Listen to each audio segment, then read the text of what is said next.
wabus o maame ana papa but obetime ne woti penfo wa yonkofo unua bi achirem me say me kwa me nkra me maame me ntimi nka che maame say mama me kwa ha me ko weekend no me ntimi no say me ntimi fam bag me say ma e bia ejuma small ma obwa especially weekend I say on for the bag so wa ko ba bia ti bi ye so the ba bia sa enye sa na me adama me ka me ntan fa adwuma nye kre ene ma ne ma kre me ho wa ha so de aya na me ntan fa adwuma nye we say me ko school uko school ha nti asema be ka ma broni aboni tiri nkode ana me ma me won ha adwen ana onsa nyam ne papa nso na ti papa oni ase nyam ne papa na ti ni bisa reverend omo no tie me wie ye obefre me but the best bia ye nyame ase ene me hu me nu ego so betimi aba ba no mu ma control me ho ye nyame timi ye I was see me egu me so aso ma me bia be fa etu on sa ati bi se me ko ba bia me ntimi nkra ma eno asema fa me bag se obi a wo ma me ko ha ba okay mitimi ka bia ba bi kura me ko kuro e bia se me ko ahojo okay ha oh yes me ko a mitimi de details ne sende me yonku ya na me kana asem and ya ka number kra mitimi twa na bia se na if ya na me ko in case of emergency bia na me na mpa sa na ya ko mpaye wo se Nyankopon na Nyankopon de he so merciful na ka be fa ka free kumase akowale akodwam na nyame de wakwa aba so for fa ka free ya na makoko pichi no wakowu but what you want Aunty Bea and no asem na me ne wo ka wada mo me si Nyankopon wo ye tese wo ye obatam padodo hey wo ye tese me tune wa reverend aje won nsem ana enje mi nsem eyade amote eyade a yehu ye nti yehu na oka asem no wo se o se okra awofo ade a omo ko abitete ne omo ngino say whatever your parents know. Oh really? Omo grubida. Okay. Oma grubida. Okay. Oh say when you fall in love udimi na bibia sesa. Onkomodi we are addicted to name maybe. O ma minim. O first time I dream ma wa be if you hu ye. O ma mi hu. O papa hu ye. Oh say in pay for can say mo say bedi eye yasin besie. Papa say. O say den. Asem na kind na pesa wo sisu bi o ma mantini. O to na o ya wo fo ye ja. Na wo sa branti. One me ba ne hehye ho. O yusu no mba mitua aka no. Eno ye yasin wusie oba. So from patron sanwa no. Na me ka asem na kind pesa o koti wo di bi o ma. Oh me koti me say bedi yasin besie. Okay. So what you say? Wanya ne clear. Wo yo so funti. Abedi ya. Esne abesie. Papa no na pesa o ka. Ana na me ka no me da say. Na wo say cohabitation wo. Say na me ka ejuma say aware. Cohabitation. Wo say o se obetu kwa ko wale. O ko ye den. O ko dwem no aba keke. O ko dwem no aba. Be ma no so obi wale ho na. Nti wono wa hihye. Onim se obeba. Nti no we so nko. Na wo ye den. Na wo bra. May you see scenario bi. Okay.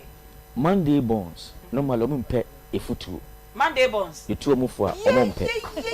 Obi wa ha ye dwada ni. Nti no obi wo no ma o ye Monday bond na na twemp na. Utu no for say girl we omwa. Unnim no. What I say but ni tirimu no no de nani atofo mu hwe. Nti wo say girl ni dash baby di no wo say emwa na. No wa per second option. That is option B. Okay. Opposite your character. Nti ene no obehia young guy bia o dating back 2-3. Wo so ahonhu ina hwe. Oba no so behia no o dating mbema 2-3.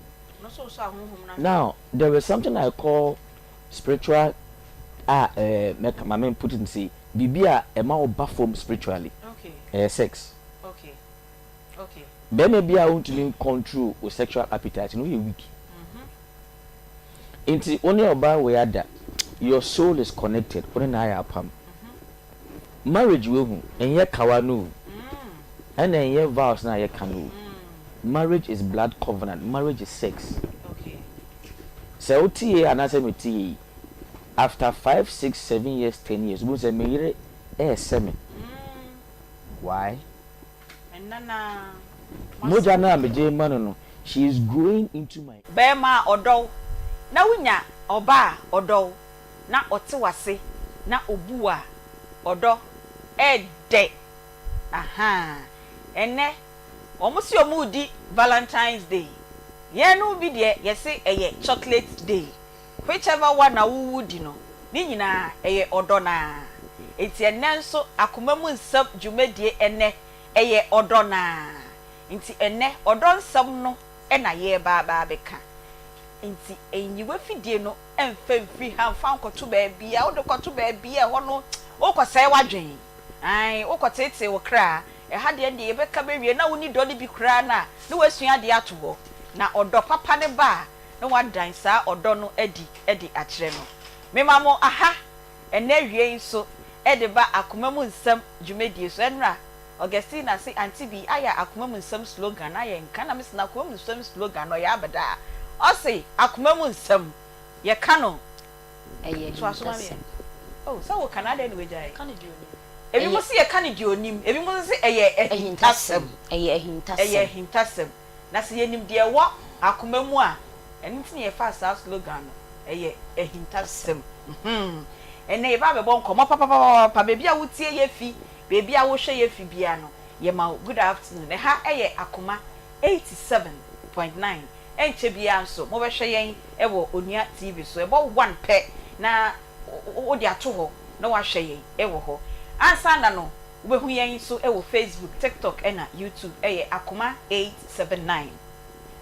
Bidin Eddie Beaches Spiogabra ubetimi afre me Aunty Bea eno ena me papa ne maame omode amame ena minimi ni ama ne ya wa ha na de girls talk wo so do de ma ne tiase ese mema kakran na ye title odo na se enti se ese ne ye bedi odo nkomode a na ene Reverend Mrs. Insha Edu Jemfi or your trained marriage counselor or your life coach or sign a bottom a bottom and over my odonium the dead bako and then I meet you baby or say do fear that you baby I am it no I may jump for me catch them while your phone me catch them baby I am tight in Fridays no I may jump points nibi or hosa na me the 2 to jum me the 2 to jum and points no kasiana or nina sign abrayen e won there ye jumedie so na rush red na Peggy dem nim baby and no fire adwade Valentine yeah pacho say de bia me Valentine e ram pacho say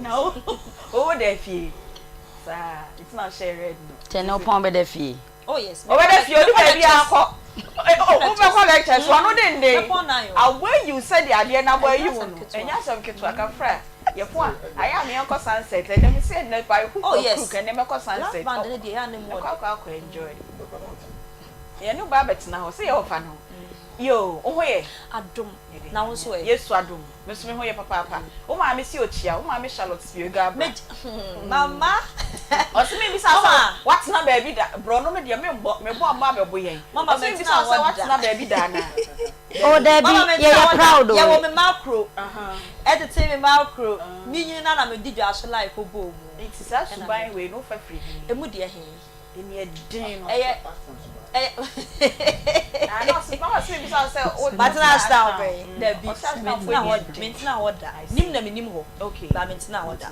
it when you dey no fa free so am macro ne dwa so combined when you dey o sa me dey bia na I say me dey dey ke be boa me na wo me o me boa sa o boa yo ene you see edi odo da na time me bo ni to say be benya enough time bia ma reverend pa nti ene kan don sam kakra kire obi a pesa kan don asam kire mama dia na make wo bibi kan mini valentine o na sanya menya bi se ka minya valentine o ma me ni ho ona ma me de se ma me nya me valentine se senti sa o wa adwi ya de nam oh valentine de se ye kama wale na kami kunu ya me valentine na me wale ye etu ni obi a ma de valentine ene ma fama me ma me ne papa na me na na kwa me na me menu ya Porsche okay send the reverend na my chocolate ena wine o de ma me fancy na yam fa kasepa ne nkoma reverend omuno ajeman ene ne wife adum ventures mama ne papa ye mama happy birthday onyankopon hira mo na onyo mo kese Okay. onyo mo fi adum ko adum se de da mo yi wo do adi kire no ye se ya na ye fa dodo e bro ya adwene ye nti ase nyina so eya ne ye hu de ye nka ye hu de ye nse de ye ka nyina ne se nyame onhyira mo se enne ono na ama divas day nya papa anka ye ni obi so ama wedi bi na ye yi wo ye yi me sofu ye o da bi so no de no nse se de besi aye ne nti ye ntimi nko o de ka o tie o Facebook o de mboni di ba o tie ye ono sabre oda ni radio yi Facebook wa o tie na nka me wi akoye no back door o de sign ka ba ma me mboni di okay o si ye mboni di na ya na pressure ne ba do papa woni mo ho a wo di si Aunty Bea so wadaroma oba bichi spio gabra nkra na ade ma no no ye nsaka dia ye kan se nyame onhyira wate ene wo do ene de da wo ye ma ye no on sa Christmas o surprise ye ene de no so de aburo so enti papa nyame onhyira wo na onyo kese de wo yi free ye bia no twedi ampo nyankopon onmo ho amen empresso e sonson emfa emamo nyame nhyira mo ye da mo ase mo yi wo do adi a kire ye no nyame mfa ho nhyira emmo ho na de na Joyce eno sister good afternoon. Good afternoon. Na o de ye hu hwi wo mu yi. Oh, me de bia me Valentine. Ai, me de bia me ni de bia me Valentine. Me kra nya adwuma ya nka me kra me hye bibia e be kire kra so. Mama me koji mani wo ba bia na embe me yi o, nte de bia me Valentine. Anything goes. Ba ji wani kakra. Se ba de a amba so a we move. Akoshe movie. Me de what makes me happy and se be coffee na light wo. Na me wo data asa me hwe movie sa na me ni agese mu amote live band asokra anyway also kakakra na ye sorry mama me mom de obi oni ni bia nim se me se ye ketebi so kra ya na me ni so anopei me ba ye ra ni first person o say Reverend Omono say on fa chocolate nye de emfa mama me ji me ni je pa because me nya bi message kra me nya bi free ba bia na mbese me bisa Reverend Shira say ba say say gu ano ana eni obetana se we bisa me bisa na e bia se e ma obi say e bi enumre o se bi mo ha yon pene enumre on pene last o esa so na ye bibia wo na why wood nyina say kanopa na sorry ya na ko nya first message eti mama me first Valentine me de come Reverend Omono na me bottom nyina so na asa o ene me si nyame eno ewrase nyankopon oye nyame ampa mama na wi o na me ba ya wo kana wam se ish sa obi do yensa papa de odi man ti bi so mfa maye no yensa ka pepe nyame wo nhyira o me so obi odo adi hye bia yeso de sa odo ne man back mo amanfa bia ma yeso so ye kira mo ai ye kira mo de mo odene mama pacho papa me hu dollars da nti next time ma nsesa of nti dollars na no be den no de abre ana me kan de me of am obi na ni papa de ba pacho me be wias me hu dollars da nti me pacho wadaroma next time bia Easter obi ba no de ama nti o mo be fia be di Easter no na wa ma me dollars me sro me nsesa wadaroma we Aunty Bea sesa e na aba ono o sesa de ba cedis na me yidi ma wo nyam na me sesa pacho nti pacho me pesi cedis e momo na me saka no so ma me fa ebi ma Michael do e fia ono ne first person send me message na me kind message na I was so emotional Mike me do papa what me do pa from the bottom of my heart me say me do na me share na o de akire ye na ye fia da tu ne bibia be okay nti ene ye bedi nkomo sustaining the love me ene me bisa mo hwe sustaining the love because me de ni da e de ni bimpo ne yaso na me ankasa so ene me say na obi oba betina me ni mu bia me mama me say ne ni bimpo ne yaso sustain me say ye mpo ne bi ne o say na obi oba betina me ni mu bia me chale chocolate right eti wa mba dem ha no chocolate me si forma me ni obi ani chocolate na ye say na ye world chocolate day mama mo po mo send a message on pa mo send ye mama am chocolate Reverend Shira be bom pa ya me mo fama de from the bottom of my heart happy Valentine what happy chocolate day why nyame be wa kuma so ade ama what onya wo so de amen but ojima sister so wa so oh isa me jema mama so chocolate mudi chocolate na ma bra bo nye de na erade ma ede chocolate udi ni bebre kra ya na on tai nyare siesie wa kuma nti makoma munye de esaya aphrodisiac natural aphrodisiac ya musi yesu jafo edie mo bom pan na maka chinakopon se sa ede natin kan de e ma ne sorry but ensiesie makoma mu enfama na unya atin kan de kwen mama mama yesu jani atin kan sorry a wo de kwen ni mama. What the man is so really ready to be? Debbie. Reverend Shamo Pesa. Oh, Debbie, Reverend, no, what I say, me say, oh, my yes, yo. This are no makasa. Share. 80 and 9, yet the woman now must say, Amanda Michelle. Amen. Do you free Benjamin Shaw? Amen. Mashasi. Shasi, and we should have roused. Amen. Amen. Yo, it's any Baba be bought and come your sister sustaining the love in your relationship. And then, a vows day, dear.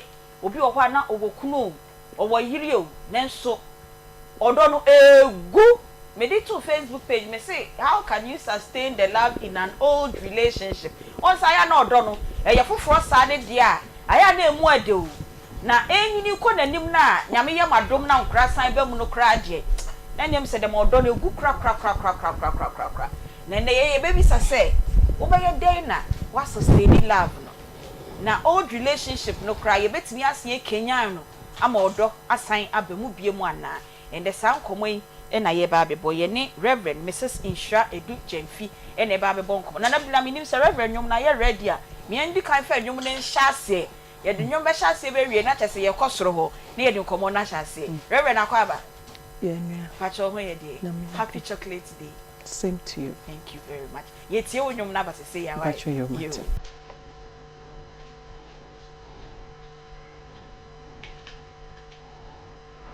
Also kakra and as about for me chido do say da bia na me say sa yes I say sa e ti bi won say obi asegna me say ye wo koyo beda na ye wo tuamu da enti tuamu da na wakot na won ma the Reverend kan ye obi asane me voice note was Reverend so wo kona bo so de wo ma na waduro e kina na da asan ka ho na bankuta na wo de niam na kofi akonwa na wo de ko na watu no ba be de ndie say ye aya nefuwa ba miensa bi anadwo na ye bi ni ade keke e na wo kɔ no wasaba every adaro ma mesro na mutire Reverend hwe yes a me fonfon wo ho eti ba hwe na ni mu eti anti bi wadaro ma difference wo na enye the same thing because weekend na wo kɔ no anti bi me na fa bankuta na wadu ni wo ma anko that men can wo as an individual me so me ka me o kan wo ai se me kɔ a me kofi ada mabakosi ada and I mean it's which na mama weekend for yeah you ko weekend na mo ko weekend na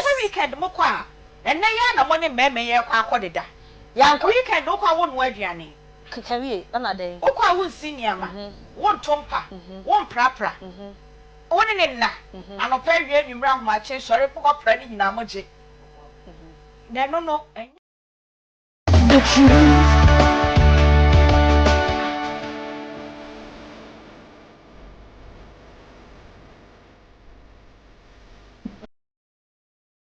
your ban on so to akot na be man in chain no the same thing na ono so eye no there be difference we bebre ya ye ko weekend no yan stress sa mo amo de mo se mo pe favor apa aware no o mo amo ye desperate na mo to akot na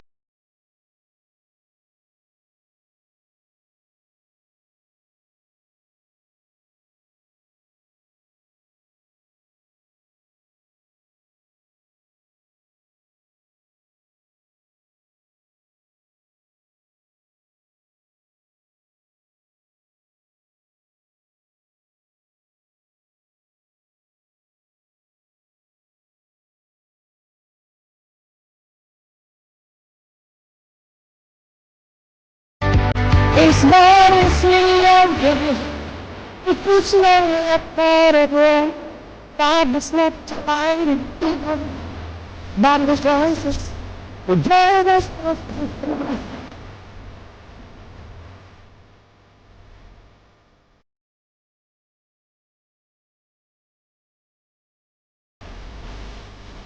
the my spirit made faith and love. The greatest is love. The greatest is love. The greatest is love. Oh, love is best. Love is right. It is needed. It is victims. There is no fault. There is no root. There is no self-flow. This made us for young. It puts me at part of rain. God was helping me. But we found Oh. Reverend, don't say it nice, say it, I say, no way, no, so one to be pine, me and the cranny. I can never say no one. Oh, say difference a woman, me one near Medicasa. Okay. And I'm a word you minute to know. As a musician, you should be able to differentiate and use your voice in different grounds. And time I will bomb and I will near over to me the bomb pie. And yes, I did be our never see. Okay. And I would okasaswa. And see, they am say obi na shame imagine see so. I'm say years back.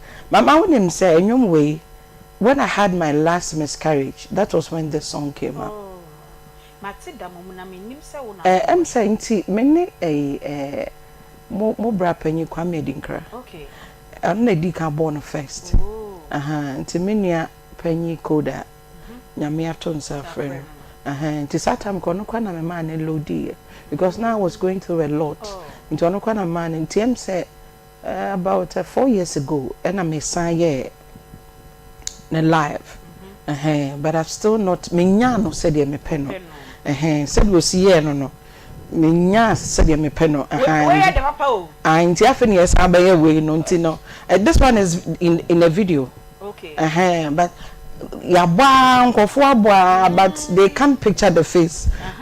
So I have been the face behind behind the song. But I'm say ayana me kasayana bebre surprised that I also sing No Tribe. I'm pressed but not crushed, persecuted but not abandoned. That's me. Hey. Struck down but not destroyed. I'm blessed beyond the curse, for his promise will endure. His joy is gonna be my strength. Though the sun may last for the night, his joy comes in the morning. And your cry. And then yet, oh, many ye. If I Menfi, Travelucci crown, sorry, Behemi. To be Medjay, Pacho, to be a Medjay. Ain't Mamma will say, Nyamia dum, oh, say Nyamia, my and a chedian bebre, and one my name, Diana so be bring Tino, baby, or dear be Pia, nas, I check. Bottom now, be me as soon as I check the BP. I see.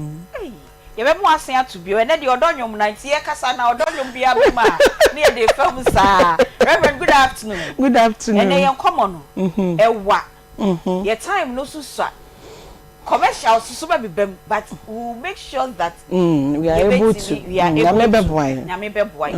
okay enti ene you say ododa na relationship you say love can go still or love go still in a relationship. Yes, so definitely I was see sustaining the love enti no den na love no aya e go still aya hwe de ma love ni go still and Sani abeka how to rekindle or sustain the love in the relationship. So Faye and I'm joining yen ewo Onia TV a ye wo nyina happy chocolate day. Esan wam happy Valentine's Day. Ene easy Friday edition of Akoma Munsem. Ye kasa dia fa odo obi anu se ne e odo da. Ebum relationship no odo ba akosei ennim. Nti ene ye hwa kwan a ibefa so a odo na ewu wo relationship mu no. Ibe Kenya isa odono yene Reverend Mrs. Insha Edu Jemfi na ebo sa nkomai na enwum bi odi ama ye dia share the show na se no in the course of the program na ibe sa ma de enwum ni bia fam di ama yen na enu kra san Kenya odono ana Reverend fa nwum ne san chase ansa na wata ene ye fa nwum ne san entum kakra bi na yen ko sustain your love no why. Okay, tie Reverend no to nyom na mai obeto bia boa yo na to bia boa to be emfi atan me almost say abochi voice what e bia wo de ne be fara na bia fa okay ene yenkoi ono ane nyom yenkoi Reverend yetie o na yenko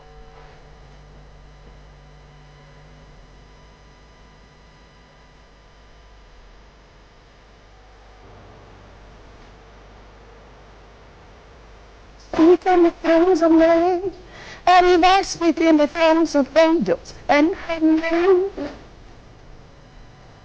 I am only a simple bird, a climbing somewhere.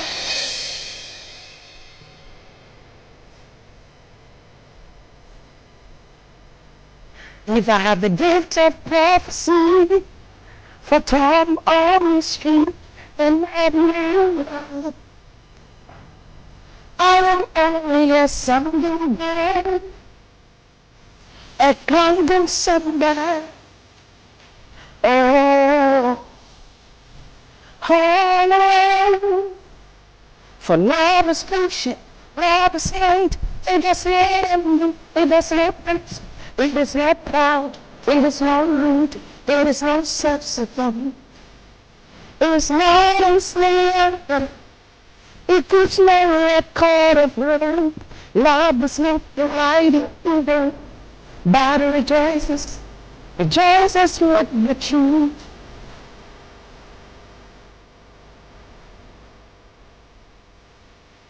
Love and service to only Jesus. Without speaking the tongues of love, and without speaking the tongues of angels, and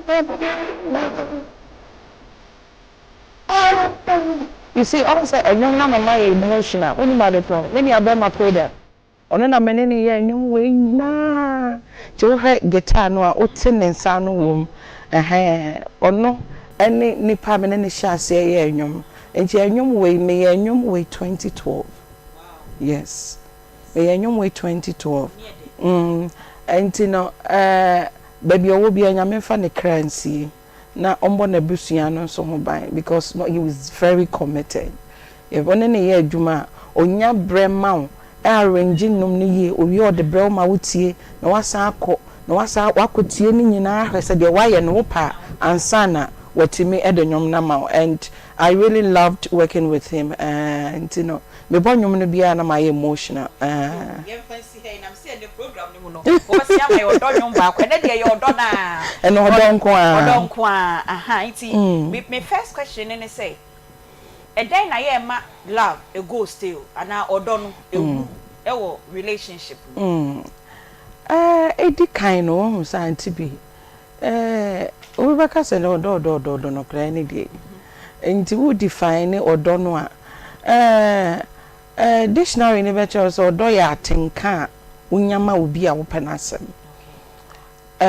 but wo nyini kono a no say na definition no one kasa wo experience no a wanya wa abrabom no na ma definition one personal definition enti me nyine no a me wo odomu a me gusu a me nyine no me hu say me define odo say love is a decision you make to love another person.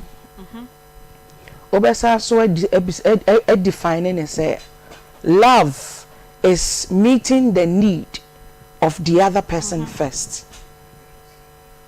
Into that definition with me, you know, me who say my relationship any, you know, so definition me anyway. Into I say me anyway na me diama relationship biya me remune. San say obi anywhere or relationship biya more without expectation. Your relationship more with expectation, but not expectation. And yes, say what the pressure to nipa no so anasa wo opponent ne so name menka opponent wo partner no so enti no so wo relationship mo sa no a wo goals wo botaye enti a wo di awram enti love ne mo na wo be define say enti no say you define love dia not just a love on here with the God kind of love which is agape no. Okay. And you filio and you eros enti eros ne de wu no oba na ho apeja no na se me fa say akono and you filio no eno so aye say ase me no ayonko gro ye di agro ati ase filio no ase yi no wo mu kakra wo eros no shemu ho kakra but you're able to create boundaries. But with the agape is unconditional. And that is the God kind of love. That is the God kind of love. Bible say, John 3:16, say, for God so loved the world that he gave. It is obedient or the homano. enti wodɔ no nyinaa nye akyɛdeɛ wɔn sɛ meka akyɛdeɛ a ɛnyɛ sɛ akyɛdeɛ sɛ wode biribi kyɛ wɔn na mmom akyɛdeɛ no yɛ sɛ wɔn akasa wode wo ho ma nipa korɔ no san sɛ bible sɛ baanu no ɛware a wɔbɛyɛ honam baako enti wohwɛ Genesis 2:18 no a Bible say there or say mame read it or say then the Lord said it is not good for the man to be alone. Not just say it first defined why marriage.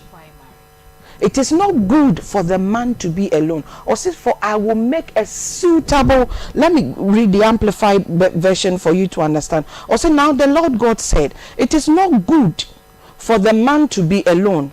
I will make him a helper, one who balances him, a counterpart who is suitable and complementary for him.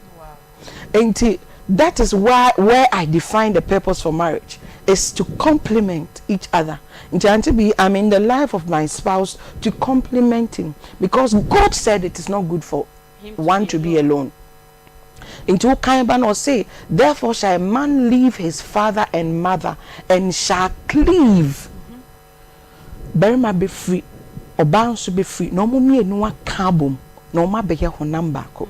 No real honam bako, no side twice. So Genesis 2:25. See, they were both naked and unashamed. Which means to say, not just say, empasona and namu a cow warrior. What I say, ain't no, and then next year, try religion in egu, or not just or don't sebi, a dear count. So what did they mention? Son said that God wanted man to have pleasure, not only a suitable helper, but for him to have the pleasure to be able to do the kind of worker or dear man. What I say, ain't na abra ye konwa wawura odono mu a wo konwa. I say odono to me be still. Aunty Bea say unni akra no biologically one ne tena fia to da na no afono. Because one who say toda sense nyame ye nyina unique obi a sonko. Enti no Aunty Bea o ha wo dem wo di ade to ha be ko papa say da wa. Obi o ha e bia me so me sakasaka. Bon enti say ye mi enu ye wo fia de bia no wo no mema wo pressure because me sakasaka na wo no wa be order ade no enti de bia me kan say the opposite attract eno na compliment no eba no one who they mention say that's where the compliment is coming in enti obi wo so obi cool ompede kasa already panu hu oba sa Aunty Bea or confident or kasa or sri bedwamu ehu mono otumi movie about confidently walking majestically. We say that's the kind of woman I want because me no me slow enti me here obi a enti no ya na so yes say ubehunu two slow people so mo wa awade and I so yes ubehunu two fast people so mo wa awade. And one will say, and let's do some medication here before one say none here will break. One will say the person may change say the opposite na attracting. One will say two cool people echo out and answer moko data. I mean, unkomo DNA until the ones we say want to say I want to say or drinking when need home.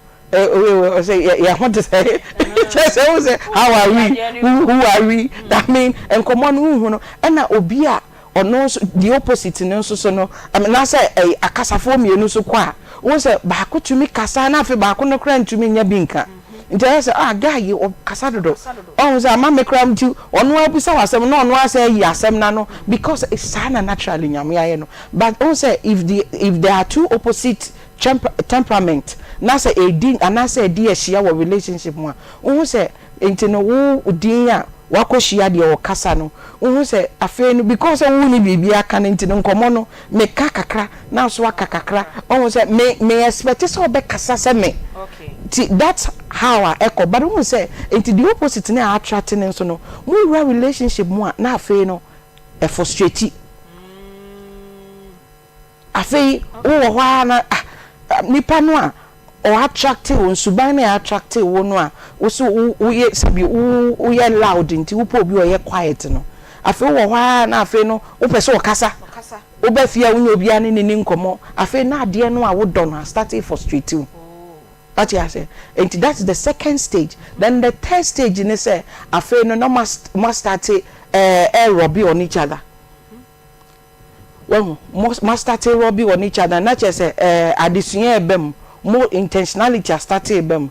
Do say frustration ni do no none the person was frustrated and then give up. Okay. Or decide say relationship no person to us to na fe intentionality ne ba na fe won say afi no was start we na fe more robbing on each other. That's where the compliment ne coming in no enti no bi na oye spender e ware obi oye saver afi no be hunu na edane aha ndina ye ka ye suba na ye ase yes wo ni pass message de won peko ye kra so me kunu phone de ono do friend no afi be kakra no afi from nyu ni nyina na obi afa nti de na ono no ye we no afi de na ono say afi omo suba ya be yepe aha that is the aspect of a relationship nti no de emma relationship and today to me is still na ye boring anti emma ni je memo no ene say we refuse to be intentional about it.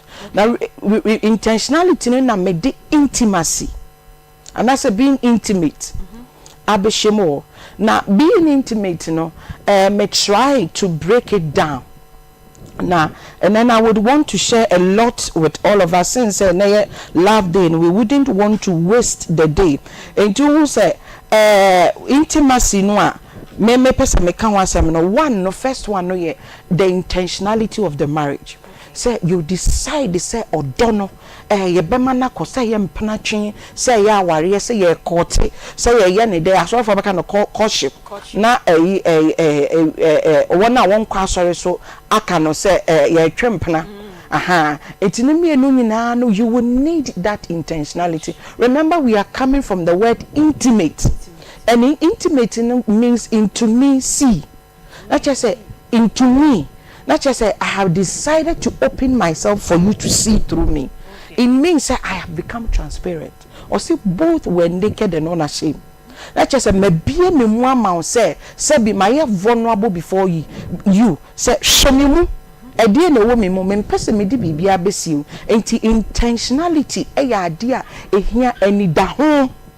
Because enya di bia wo behunu ena bema wani agye e wa awaliem okay say nipa tumi ye bored ena wo hu say Aunty Bea abrabo no de ma ye nyini ye the challenges are yekom enti utumi pie free abonten with a unique kind of love na bibia kosi ewa adwuma mu ebia wo ko wudwa so bibi ana say wetin ye mistake bi ana bibia si disappointment bi aba asesa mood for the whole day ana say nipa no kra bia wo spouse no ana say wo partner no throughout the week the day no wa force wa ye bibia ma abufuo bi aba enyema bia ntimi anko se de wo pe oh entina ama emotions are high you can now condo so be bafi but say you decide this say you be intentional with the relationship no let's say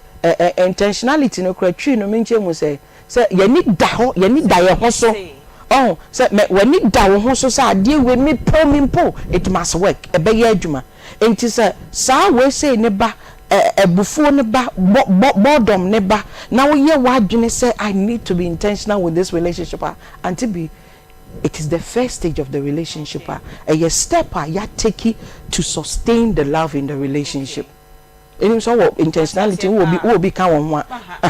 Enti yanko the next way. Enti intimacy no the next word what intimate no the next word no a need. Okay. Need.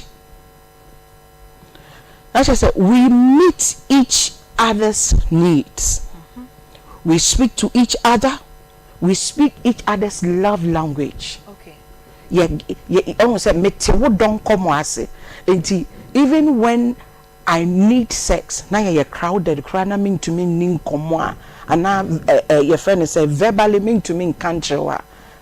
Me to me you sue me body no and non-verbal communication no ema wo e de kasa ma wo te de mechenase anase bedwam ebia sabi ukunu hram bi anaso wo kasa bi o ye bibi ohu say bi oni say yi ni huni bi ne enye bi a wani nye hu bi utumi wahu e draw na attention ye language bi anase sign bi kire no say e bia ade we say anase bi o kasa bi a time okọ anase nipa wo ho no wa e board omu ohun no ma wo a wo ye na yere wo say nipa na e board then you can give him a sign more love language ase nobody will see what you did but you see say when your results are okay what the mention ase enti knowing meeting each other's need, speaking to each other, knowing your friend is each other's love language. Into Aunty Bea na make wo obra station ebusia na make wo say papa bi ono na niji aponche ho na yire so na niji fish ho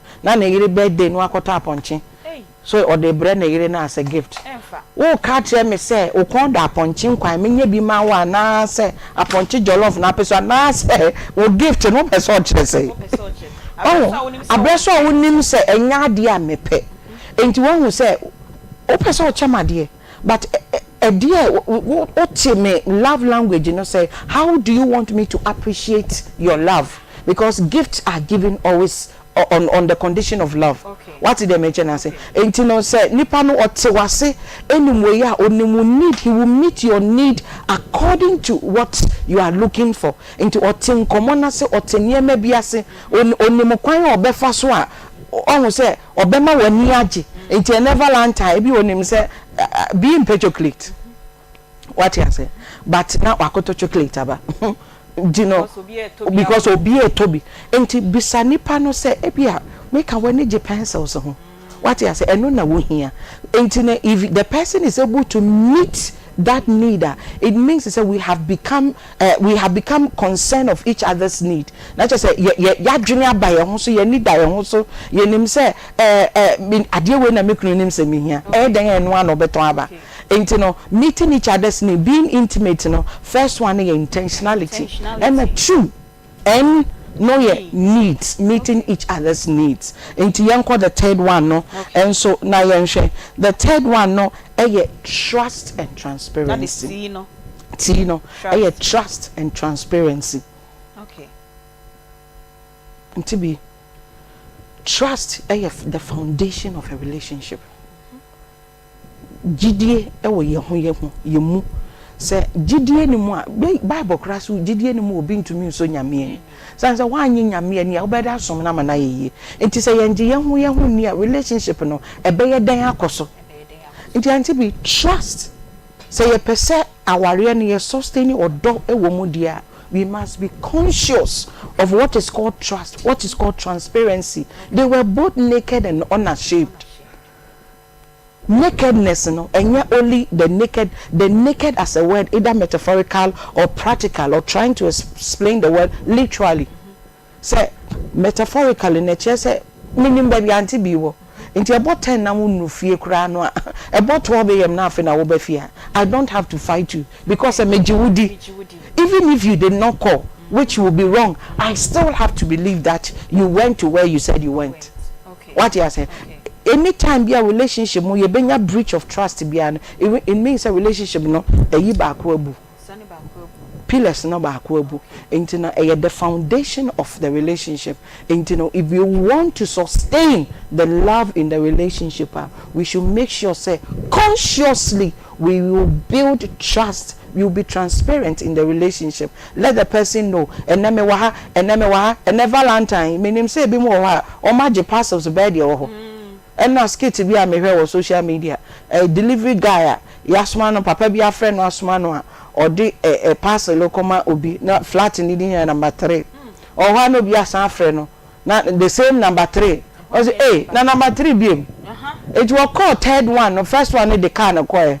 Second one the a gold necklace. And a third one, I'm just a no idea. Bibiana no deco. And we'll catch any background and say, now madam, Yasmano.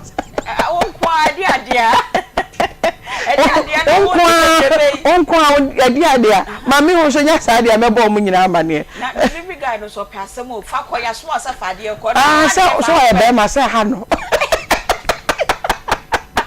So I will say he's putting himself in the shoes of the other men. What you say? Enti ne bia relationship yi wo de bia ye 3 akwa bi de so ono no abayo no one mema nan na e call out enti on WhatsApp no why no a friends a broadcast ti do no pa good morning my love e ko nipa for enti wa save di no fantastic for na call mo enti e ko obi aso nim so a champion enti na bia wo de a wo tie no sa na bia wa brabo no akoye e bia wo de wo nim batayo say bia oni nipa bebre no e call out no no na bia e be feedu at madam enfa nkodu ba bia ada wa wi abebo no ube hunu say why a mistake now person me bisa something on the trust because say you person start staying in love na trust e can ho bi na me the other partner no constantly my ye be to break the trust na ye me den na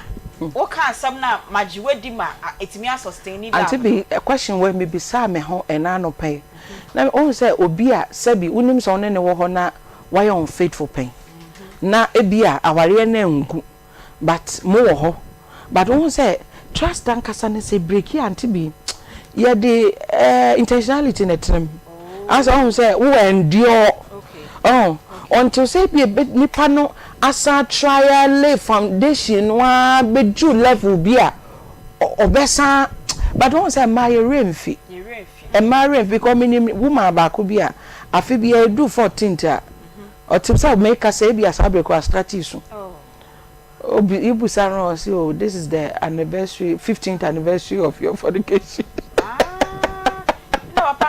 14th na no koye saje 14th no a enti won say emma ye remfi enti de bia no be sometime ne dru bia na wakai enti Aunty Bea say obi a mistake bi o relationship mu da ye we ednen ya won say ya na sankofo no so na wo check o mo apa na mo bo afu no o nim so wo say Unini, but one say when you want to be a relationship, no person build the trust in one. You need to be intentional about it. Madam, catch it, and now, madam. So what's your video call? Many people who our spouse and no more who say, oh, many Nabila, oh, many Aunty Bea, just to build the trust for the relationship to go on. Do that. Okay. It's yani Reverend Mrs. Insha Edu Jemfi and Airborne Como and ye kasa edia fast sustaining the love in the relationship and ne odo ede die na chese wodono and chini nim esiche ni mu dia Reverend Eboyen ama ye hu kwan ye befa so a odo na ayira no ye be san ekenya ni biom na o use the word intentional and intimate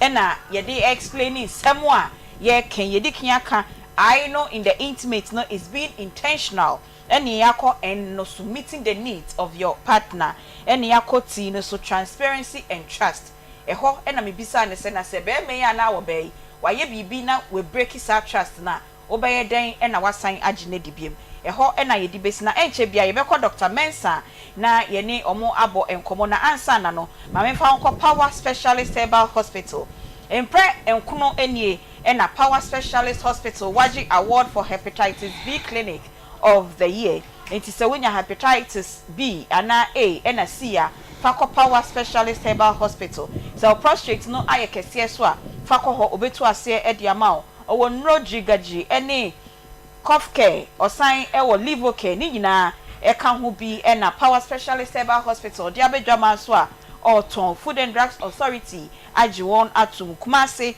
or Feyase on a Jazzville filling station no e na edi enhwene mu ofroka also be si wo Eduaya Junction Enkran so or Kwabenya ACP Road also be si wo Power Hospital bus stop and a Takrade or Anaji Estate or Bank Ahantaman Rural Bank no omo numbers eni 0244 544422 and a 0200383831 and a 0555 797878 ye kan mo se enne eye odo day so Akoma FM ya hihye bibi e de ma yetiefo Akoma 87.9 ye se ekwan ben so e na ofa ya wodrofo na one ne to sesei no uhu no oba no asem ben na wokan ya eto na koma so e na wo oba no so be ma na asem ben no kan ye na ye wo de na opene ya enema ware amote no enti ye voice note e fa kosa number we 0242 176561 0242176561 na odi ko ho no ma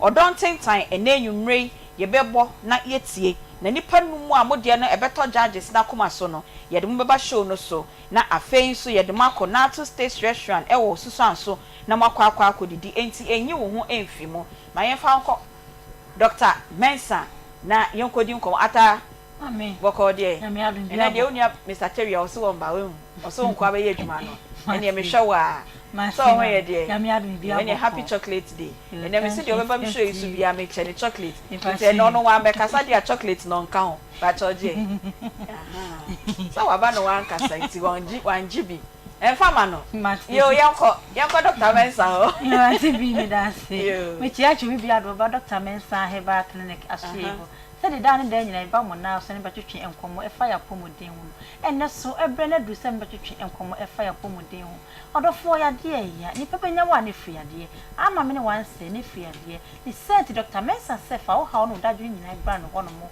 na wo be hwe wo ne so ama wade wo ni sent me nua wotie mi awosem aiwate ti a menwene ho korabo modin se odo ne be kire Dr. Mensa Herbal Clinic asue no be jo ya resa e science se ne ni pa aditwi e ba Dr. Mensa wo e ne ni pa brenati aware ase eso so ani gie ni wo e science se awo entimi mpie mu ntimi de bia na be ma no e de na oba na sum aye dawuro e bo menua ba mentam aro se wo e ma abra Dr. Mensa Herbal Clinic e wo ho modin se odo ne be kire Dr. Mensa Herbal Clinic wo na wo sam de ye famfa ni fichire Dr. Numbers and 0244 92 69 0244 92 69 yeah was 027 11 73 551 yeah was 0532 92 80 95 yo Jadi kai mamisa enka ansa na pe yentoa so sa enetie. Oh thank you. Na me show. Ye da mase so say mo boy ho kawai na me show. Ye da mase pa. Yo Aunty Bea onim se de me nua ba ata ekan no. Me se enne eye Valentine Day. Amanfo be no no papa pa no mba wewe papa. Na wan we yenso no na be kwa akofo hawa ba. And say Aunty Bea mona onipa owe red meat bebre no na ono ano ne bebre no nyame amu a ede ne saa ebekwa akofa yare a watundin say halitosis e de abrew red meat ade a efa cha yare no ebre ni papa obi a owe na mono bebre obi a onom ano ne bebre obi odidi anadwo bebre obi asabi owi nkosua bebre ochibomu a edu na enya asam keto esira nim no awe a enya agro na Aunty Bea ni nyina nse ekofa yare a watundin se halitosis e de bre onipa yanka halitosis no obi bebusa se ene de eye yare a sabi okasa wanum eyi nka wanum eba nka obi won so a ohome a efiri ni chim ena eba ni nyina nse oba Dr. Mensa so ya maame ya di aduro be ma na wotwemienu na nyade a yare no obetinka bio anumka o home na enkoyie no nyade a obetinka bio enti bomodia na bra Dr. Mensa so ya odo frɛ ye keke na wo ka che se doctor me hu se me kasa manum yi nka doctor me hu se me home na eba ne nyina no mempe ya be mu aduro na dane de na me timu ye me de pa nyina ne se ye bebo Dr. Mensa din ye de aka asempa abata no ho ebi se unim se maami bi de e friend se me hu no obi na maka nche obi se hwe Aunty Bea de aya tratie no o ye special a enya asem gutwa once Aunty Bea sa woti a ebema otimu aye ode na ebema adwuma no so a wo ye no watimi ayero ho aye sa na esi de Dr. Mensa so ye ti o edomo a omo kira manfo kwan no omo dot sin omo ba enya asem gutwa last 2 weeks me betra kan se nipa from Mali Niger South Africa nyina so nipa nsa edo mo ba Dr. Mensa so e me so bomode ne bra se nipa fifiri achichi ni bencheye kire nipa kwan amoma ba woti Ghana se o ye den Aunty Bea yenhwe omo a omo dihye bi enum enubone me se sa ade wei eya ade a etiti ni papa emma enkwada yekunum ye yerenom ye chese nipa ni nyina atu agu so anum no bane maami bi enne ya me se ye ka se Valentine Day nipa de no ma begugu no mam pa anom anya asem ketua obepa se nu ayese ya den o kan ba bia empusu kra na wan hwe ya wo de ne sade sa one day maami bi se amfa timu ebefa akoma no amfa akoma na ebefa adwene no eye sa na tie enti odi hye bi anum no bone pa me so onum no bone ano odin pa odi e bomodin so obeba Dr. Mensa ya so ye na ye di aduro bema no 4 days pe me kan onyame di mu so onyame nam Dr. Mensa so ebema wo de hye na nya na hoto obefa no ho adikwa enti anuboni bi a wo de hye no no bia menka so wasai wa pro watete da bi da na Aunty Bea yen hwe we nso wona sasa edu omachi eno ne ye ka obi si buoi masam no waboso no sasa edu obi achi a mesi meni kwan so obi abom pa ye sa ade a ye friend sasa medi na chida da bi hwe Aunty Bea unim setete no na ye nananom efia ye free mu no omutimi kwasesa sabi awo edigi sika ayesa na tie obi kwasesa sika na ode age awo na Aunty Bea senye nyame adom ena obedware sa sasa droi bi ama apam sa no ma na free so a ebeden na sabi ye kwasesa sika na de ma awo a ubenya sika ni bi awo ne de obewo pa na nso ohia de wonso ne de ene de bia se wonen ohia ne nam sa wonsaka ohia no nso a anase wonsaka sika na awo de awo wanhwa wontimi nwu bi eyeye nananom toaso awo toaso ene edi enya sa Aunty Bea me say ni nyina ne se wo fie te sa ana wadwuma mu te sa ana se no ma bi kutia wa bomode so obeba ya so ye na ye de ahambaduro me say enye bone wo ye sofo wo ye ho anwan wo ye ho anwan a wo ba ya so ya ye de ahaban fiko ebe kan wo be dware ne 7 days pe Aunty Bea kwa mu beda ho me ka se onyame din ani onyam onyame nam Dr. Mensa so na de sasaduro we yaba eni tututumika ne bra ya so ye na ye mfa duro ma ye wo kotwi ha ye Guinness Depot e wo ne ye wo enkran so ye wo Madina Zongo Junction ba bi a ye wura Honorable Kennedy e Japan akompreko na bro nsan no wo no e wo na Dr. Mensa ye wo ye numbers ni ni e ye 0244 92 12 0244 92 69 yes I was 027 11 73 551 027 11 73 551 your last number is 0532 92 8095 na so na obo won ma na ni eha no obo ma posa na ni sama na ni nyina ayeko obo so bo okra na wodanya ne kwa na ni kra wontimi enti medofo hye ne so se eni eye ni pedua kania ni sentiment ma wani emedi wodam abra Dr. Mensa Herbal Clinic ewo wo beboa sa akrofo wanyina ni set me nua bo modern so do woni be che Dr. Mensa Herbal Clinic ahye wo beje wa yaresa sa so ana obi won ma wodwonso kete so enen chronic penifo nyina edwonso enti ye na ayare hosem obi okra wo akwanya senko timi to kwan so science sa de we ewo ne so enti no aye ne dadwen se wo beko me nua na wo ha nyina etu atwa Dr. Mensa Sebra no de adro no beka da krope wo be fa won to apa fra dwonso no ensa ma bi okra odofo sa so na ye mo yare so a mentron ka so me de mo me yare so ma fa me ho adi hye no so se ya de bi won ma hye ni pedua no mu se eni ni ho adi a wo so wo nyare odofo mentron ma ya de me fa won to na nanom abra wo bre enso ye bo modern so de won be kire Dr. Mensa Herbal Clinic asue no beje wa yaresa Doctor wo kotwi Guinness Depot na doctor say brofo ho emodu pa ni say to duru brofo edua twem na bra kotwi e be ka twi e kire no sa so na enkran e wo Medina Zongo Junction yewra Kennedy e Japan bro san so wo usa so pe Dr. Mensa Herbal Clinic ya obi a be kiro amakwaje wa yaresa e wo ho doctor number so na e 0244 92 12 69 0244 92 69 na 027 11 73 551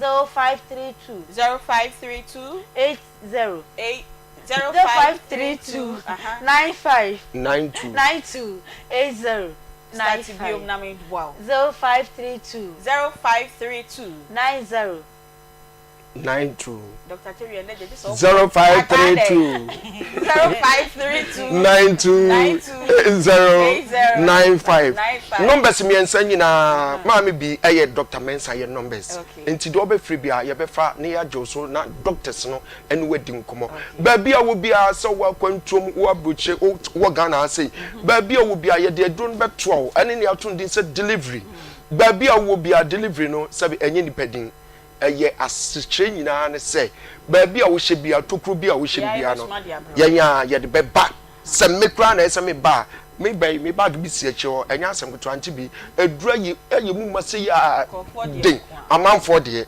abrochi for de nya kan nti mesew se ba bia wo bia tutu mrika bra Aunty Bea right yare a wato ni din se yare a wato ni din se Brehazia eye idea etete mema pa obi odun so ne moja di akiri na bema bi ka chem se o se doctor obedie di se sabi me ne me ho ka ni hia nsuo na eba ni nya ye moja enwanwa na onim se ama bema no wafon aye se ketekete ampanso o nsuo eba nyina ye moja nko a na me so wotisa bema yi a sabi ebe de no wanya nipadua atare ho oyire na ankasa nso onya nipadua antare ho ewi se drum me bia ma me bi ni die nyame aye insuo ne nse esiesie obawe de yes esiesie obawe de em obawe de ye fe from na enya asem ketwa eye sa ne tie emema wonsuo no eye sa ne tie miti enu kreni se oba yaso ya ni nyina ye behwe na afi yetimi aboawo eye awo sam de wo de fa Dr. Mensa achidia anase oba yaso ya onwo ya onyame nam Dr. Mensa so eba ma won so wanya ba ye delivery ye wo kotwi gani depo ewa na ye wo enne Dr. Mensa say eye Valentine Day eni to owa chede e de mo bia o friend Dr. Mensa na o friend keke na no ne ka du se na wo bagie aduro nko a ana wo ba ya so ya ubohu de be koso enye se edwa yanum maami bi yemfa numbers ntu da ne mpege mu 0244 92 12 69 0244 92 12 69 yes I was 027 11 73 551 027 11 73 551 your last number is 0532 92 8095 ni nyina eye Dr. Mensa ye numbers maami bi Aunty Bea odo bi na me ya adoma na wotwe se ne pepepe se de be ya wo de Valentine ma yen achede ma yen na wotwe se ne ye be san hia ye nim se e be ba no na me adom e bia na ya de kese bi a enya asem keto akra ade kese ene de wo do nsem na ode ba na me aye wado ma chocolate ma da wase me so nya me nsha na me kire se enye nwanwa sa Aunty Bea obetimi amama ade kese a me ncha hwe bi enye nwanwa sa me ncha hwe bi nya me nsha wo sa na me yaduma enne na wotwe obeti ajatewi a menimi aba yo ya da wase aka nya me nsha papa eti ansa na ye bese yakọ Reverend Mrs. Insha Edujemfi ho enne ye kasa e de afa sustaining the love in the relationship odono ewu odono enchini bia animu biem eno enne san komo no na ye bo kwan ya obefa so a obe sustaining ana obesan ya ma odo aba ma warie nimu titiri ye de aya kasa most time ye kan aware menenso nenso ti se de pegi kan ye omutufu a omomfa ente ye de yakofo so e twempna wonchen empna twini mu nso se de weti ama odo no atenemu na ansa na Reverend ebeto ane kasa no so no ma memfa onko God's Way Funeral Home ye de ya ye didoyi obi nso ade ato nani echina nyame ya adoma okusie ne de hie bi enti ye no hototo ye nyina de fa call God's Way Funeral Home say ye fundaka ena opesa woto eye na se decoration nyina God's Way Funeral Home eye video pictures bibia for God's Way omobeye e de amount omosanye catering services enso eduane a obeserve we ye na se obeye ni nyina enso e de amount atade a ode be hye emu no se wo pese wa ode o material eba no mo pama wa akwanya wo ho so pese o mo aso pama wa omo ye ni nyina omo wo sofo nso a ode hye no se no kwa sorry na se wo pese sofo ba na obeye service burial service enso edema wa ni nyina omo ewo bi omo okuma se asaf labor hwa e na omo ni kokobo dan dada no ne di hwani mu udru also hwe uncle ato anase God's Way Funeral Home omo numbers 0243 737457 0266194678 3p garlic mixture eye dro won waso a Piwak natural ediaba auton ya natural garlic ya ye aduane di ya na wechi egutu emu abuabu si immune system no oba obu nsa na wote ya wenya atma ojonso na wo bre uyefuna kakraka ni nyina pe 3p garlic mixture ni bi na etonom Food and Drugs Authority ensa ehyasie obenye bi wo pharmacy herbal chemical shops nyina obenye bi ewo ho Piwak natural ewo 0248928824 0248928824 grow fine or see ye ma we drone nom tichu ema no o menses no ema ye menstrual disorders bi ade pe grow fine bi na enom koko na ye dia ye grow fine on say tititi una ye tititi we no mu ato untimi enda pe grow fine na onom a ye beboa ama oni pedua no wenya wati apo for doctor it was 0244596532 0244596532 ene ye kasa e dia fa kwan a ye be sustain odono a ewu no aye still asai kwan be ye be fa so ama odono asan aba ye relationship no emu ebiem Reverend Mrs. Insha Edujemfi or the word intimate ena ode che ye kwan a ye be fa so ama odono asan abebio Reverend mama bisa trust ho no maybe say obi aye wade na trust no e breaki e ko Ubaye dena wasan ama trust na sen aba se be ya odo no betina relationship no any our real. You need to offer yourself to be accountable. Okay. Also oma ho kwan say bibia no a de si enti e ma wotumi breachi sa trust no wo free ho enti no wo be open up yourself for accountability. Okay. So act as a man or a woman under authority. Se bibia ni a nipa a wo hye na se no obama ne hunu ade no mu biem na mama ready ayi bia me twa me say offer accountability, act as a person under authority, be conscious on trust and transparency, because it say only the foundation, part of the foundation blocks why this relationship. And in one will say if we want to be your friend and say sustain the love in the relationship, say ya intentional. And a second word in here, need.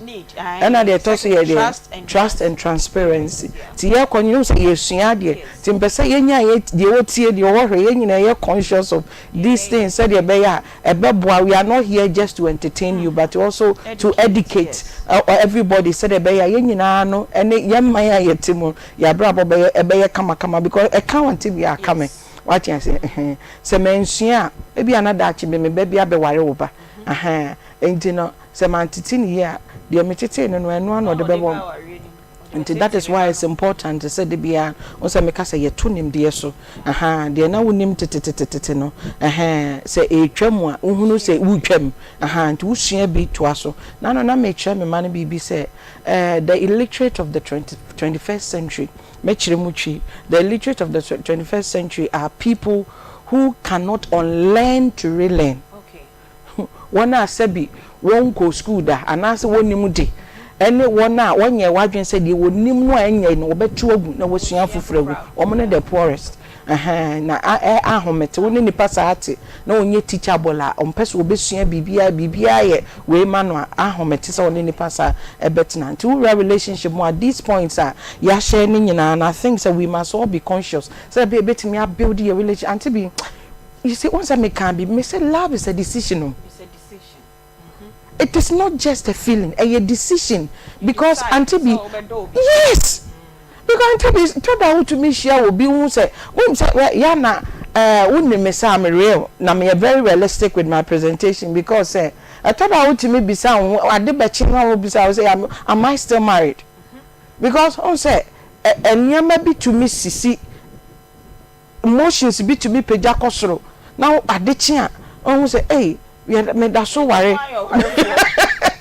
And that is the pretense. Ayana away you want to be an you try to be superhumans. You're perfect. You're perfect. Mamenkawi, there's nothing called a perfect relationship. But they are successful relationships. And marriage is not supposed to make you happy. It is supposed to make you better. Marriage is not supposed to make you happy. Yes, it's supposed to make you better. Aunty Bea, because you are a person under authority. Won't say you can't trust and transparency. Nipa no akodi boni ye we ya make say ma wo ho kwan. Ma ye say you are ready to change. Be like a person under authority. That is why all relationship mo Aunty Bea, you need the person who has an authority figure over his head. Na sa authority figure no e betimi aye ne maame betimi aye ne papa betimi aye ne sofo betimi aye ne counselor ne ferifo bi e bia ne panimu ohene bia owo mantamo panimu bia nanimu de onimu de na owa nimonyam a wa build integrity. What you say we share oba we share bema no so me de meni obi a wotera me a metumi ye we a or ye danger on two legs and then 3 days ye treaty red flags. I dear Chester relationship. One big red flag. Me ko drew fie no. Na me hwehwe social media no so na ma me bi video a no no so posti. No me ka be so dey so say se be ma o be ware no. Ana oba o be ware no so oni ferefo. Ana oni obi obeka say me and now ni pass me see a waka ma cement no me jemu a. Ehu. Aunty Bea ehu. De bia me tufo ba bia me gina na se menya akwanya se me kuta microphone no kasa che ni pe bia me kase relationship. I am always of the foundation Aunty Bea. Maybe I am many nkofo argue say there's nothing called lack in a relationship. Okay. You work at it. You need lack. Where do I lack in a way? Aunty Bea, ye ho adwuma. Okay. Ye ho adwuma re awari ebeguo no na che se it as a ba kwa e give it up. Bakwa give it up safre my bread. I've had it up to here. Mean to me nkobie. Not on person bet to adian because e nipa mienu and na ya adwen say ye tu sa na more we. Enti se bakwa enti won say someone ye kan ye try to learn how to sustain the marriage with the word intimate no Aunty Bea. Almost say it is not only for one person. And for both of us. Okay. Na ye kwano a wo de obo ye kire mu kwano abahu no se na che se eye adwuma Aunty Bea se wo so ye kristoni wo so wo panipa wo so ye ni papa aware ye be kire ebe yi wo so man papa ne bone nyina pie because uni nipa na ekotena ya ntete ye ofie baako ye ebi ho kra ye ni aduane baako ebi a me fie se le me fie Aunty aha che se o de me tilapia ti obi akran fa no nsanka menam ti me no ye pe Aunty Bea ma package ma de no ma kofie eno you say your style be no into me kan so Aunty Bea but ebia me de serve me kunu so fie no sabi ebia o mu nkire mu fa nam ti no ho no enye enkyira ona anase ni di enti se me serve no anase de na bia no nko na aka na bia me de tu na dua ne so a na se ye compliment ye ho with entity ya yenya from baby ye free ba na yenye in agreement with whatever we are coming to do yenye conscious of our needs Aunty Bea our relationship ni mu a obey offended yes wuni because obeka se men show respect ebi o ha ofie no bia ye no aduane no a se bia ye de aduane ne si table ne so eniam e ka ho no kra no ye different ye nso ye de no ebia ye wo microphone mi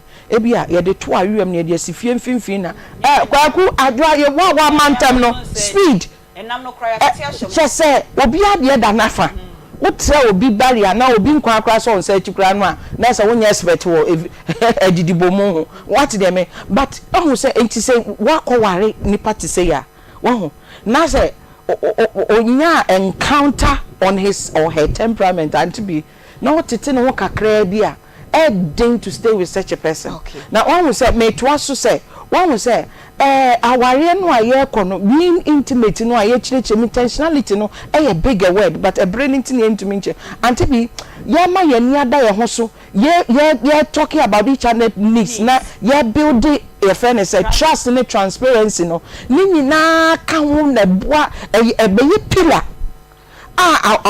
odo no ko gina so. Okay. It is a sign your money neglected ene de saa niema ni nyina aba no enti meeting each other's needs no on say yentini anwura sexual because of set pressure why so no so wunim say actions are wo yiri ye e chese wo hia sex but na be ma pretend say wa bre ohuni but no de wo hia dia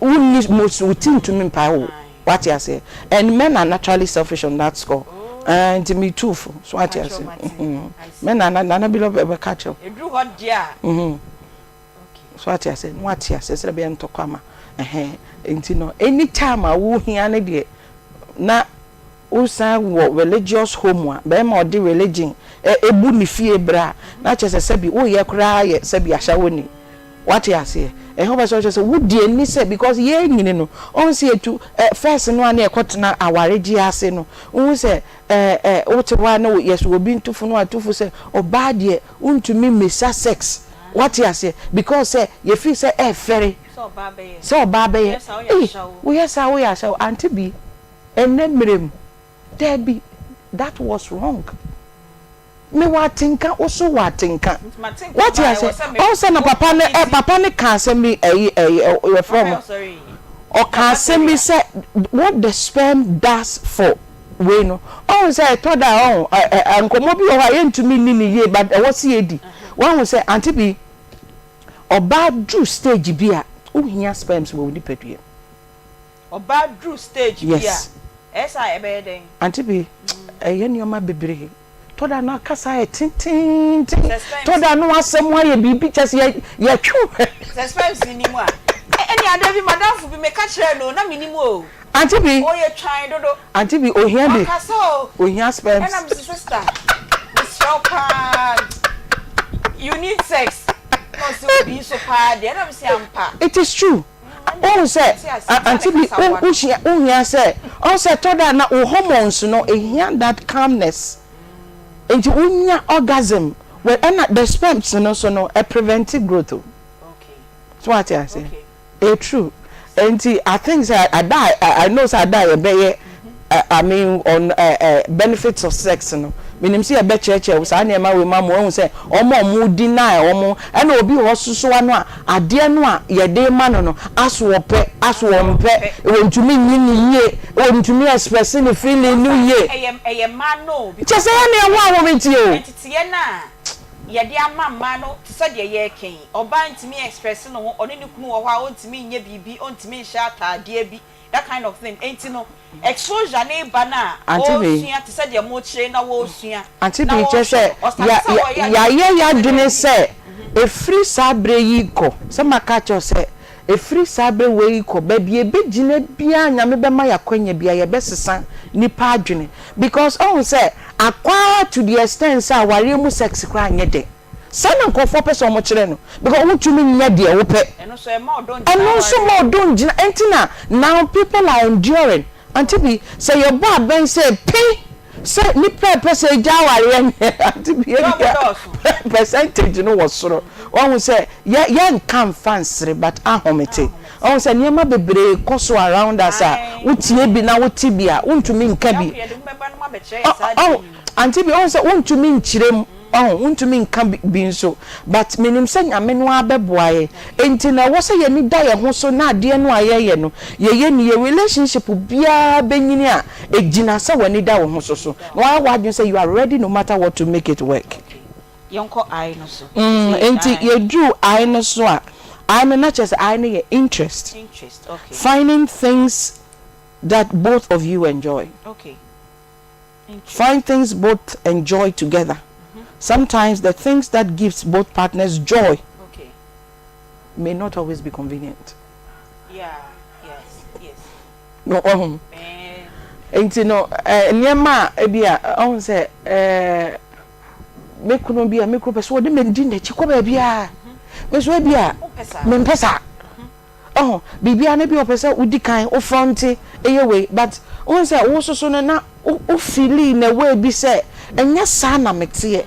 And I say, Ebida say, yes, sana what ye, and I say, Ebian go for be in a way our own per se, or mube hunu. What I said, but Ebia for the sake of love and obey ye. Into having interest in each other being our companions, you know, say ye niji ye ho na manage de e ma wanije ho. Wo also wanije de e ma menso manage ho. Enti wo say eboa e ma relationship no etumi ye kama.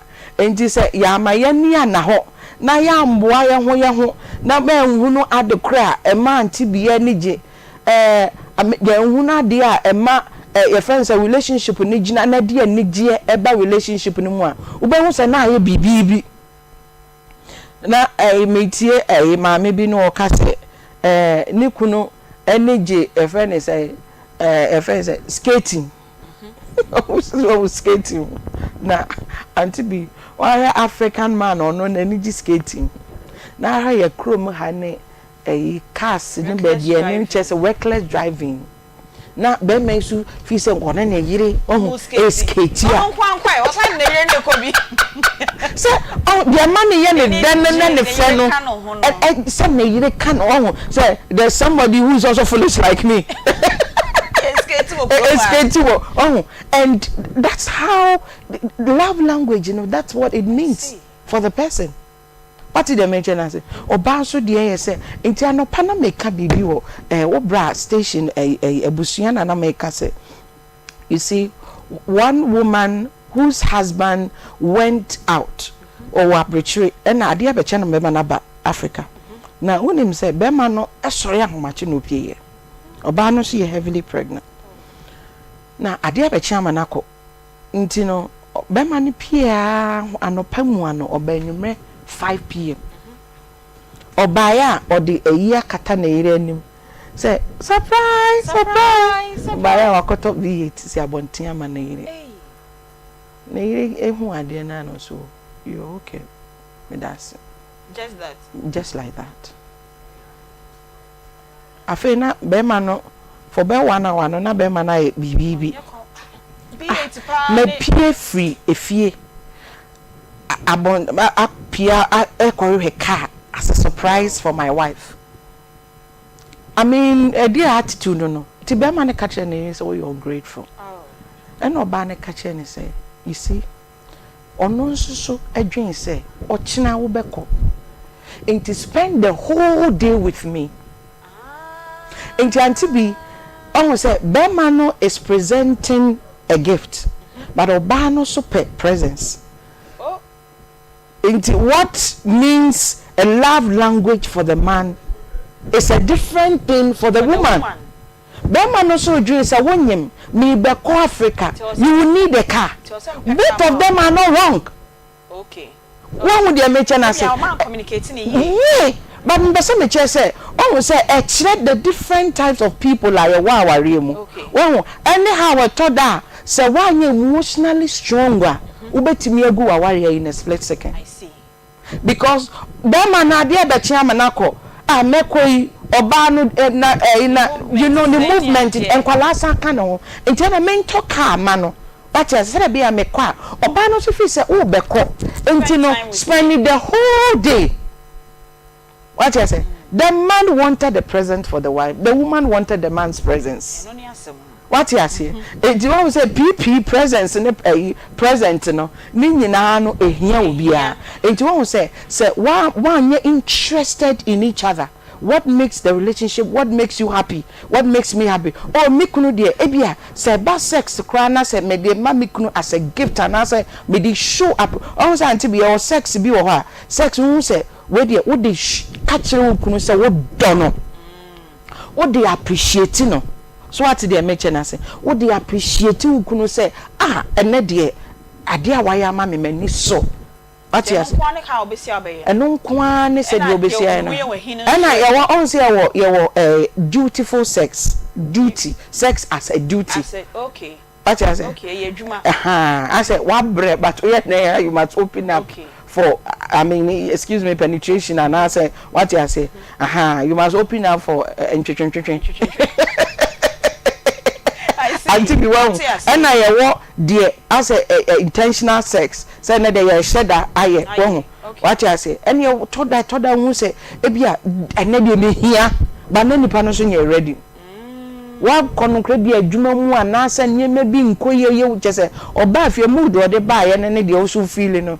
but usun to me na until kwan bia so na it must happen yeah what dey wa sheda pa say na dey say na valentine say go for planning special night here obi so na just say na dey mema special gift what you say and no there's a way you go about it niema wonye bi da na no na we introduce niema ebi nsida ewo empano so say kitchen was say yifa so oh yes what they mention as Aunty Bea into having each other's interest at heart, it helps the relationship into part of sustaining the way you're having each other's interest at heart. Let me know what you want, I will let you know what I want. Let's communicate our needs. I mean, what makes you happy? Then ma waneje ewa aware me so then we say me pie na e bia dru sabre me mai na me freya when say na ukuna ya agitated but you consciously would always want to do that to get him into that state the anger beba. I mean, be conscious about it and prevent those things from happening. Be interested in each other. Unim say weekends the unim so no aduane na bia akogigi programs about so me can say me ewo ebusia last week na pese me repeat to her say me this ofo esai sofo yire but enye de bia na me ka sorry okay we are sofo e worry sofo let's how worry sofo enye de bia na me ka sorry okay uni mandikro ebi say ma e wo stage bia Aunty Bea untumi enye de bia mpie de bia okay edwada ye ko meko mpaibo ukwada oshezishia yawada prayer warriors kwa fo ohia memenda asore mpanimfo yekusiesie ho ansa na kwasia da Aunty Bea na nkwala ipon school na nti matwe o mase wiri debi nti wan say eya na me pesa asore ni churches anema we but I'm using this platform. Say life is lived in seasons, not in years. Okay. My live it to please any human being. The family system is breaking. I feel better than now man say, especially as so for a fee. Man say yensum the God who took our parents from us. Tell me say as so former, at least one should sacrifice and make sure say and kwalan we do certain stage bia. Until we say nyame ado me last born or konenim or mfie du. Until nyame bi ho me pese me ye na najo a mpanimfo wo ha wo metimi aso ne mu but first 90 sa what did they mention say me buy yare anyway me by force one me ekosi asore dem if I have to delegate I was say me delegate no obi ekoye de wo say me ye mame we must pay attention to the family na ye bubu ebusian system no emwa because Aunty Bea enwa na ye ko wura warem what the children see you do a kasa, it has a louder voice than what we tell them. Yes. Because obi o ha wonyini no if you know what papa bone maame pa nti onim say ene ebu mama wie no nko ani se ne mama so ba ye ebele table nti onim say se pesa me year 7 me year ene obi o so ya bu mama wie no eni so obi akra pie because ebufuo no pie ba ebeka we pie ba ebeka no we pie ba ebeka no enti ono so bi benyini enti won say de ye no anu odele che de ye ka kire mofra no ti ewie interest no ene ye be call ne de to so na answer na obeto aso de amaye ne enra ye ntimi embie ye phone lines no kofo ne ye kon papa ne de ye be bo modia na ya ma mo free na motimi ababa be che madwe na agbozo herbal clinic enso e boye ma de bia da ye de dwumadie e de bremo agbozo herbal clinic o se owo mfidie a o de hwehwe nipadua ne mehu de etete wo ne de hawo na owia na wama wo enro so e de aka ho o se ni slogan ene se berima tiase a ne berima ewu enti no se oberima no enkoye oba no nso se wa wo hwe na wo kunu na na se wo partner no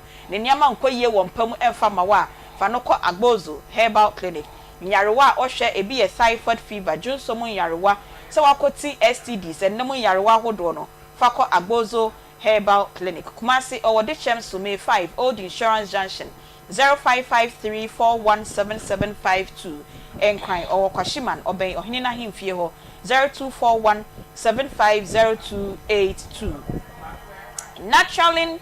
Naturalist Clinic Zien Naturalist Clinic ese echnada Val's Day no ono de gift or de mamu no or de akoshe nyame ya aduma echna or ye free health screening or ba for 100 Ghana cedis per ebra or your screening ni wia unro consultation nyina eye free nti u de 100 cedis ne kwa or be screening o wia wa ma wa lab test ahodo doctor no be di nkomo uwie a the doctor no diagnose ye no wa ma ho enro nti screening na obeye no mo amanya stroke mo mfambra na onhwe senya mo stroke na dru na omboa mo ulcer oba ontimi wo be ma ontimi enwo diabetes so pressure no wo shubebra na namu sexual weakness ya ade no so echina no pa onimo ebedi hu nkomo pa no screening we hu de etete wo se 100 Ghana cedis pe fabra oye ewo ne branches miensa ni nyina ashaiman eho na owo Christian Village enkran na obehu wo mo na Old Ashoman Aloway Junction enso oye bi ewo ho na kaswa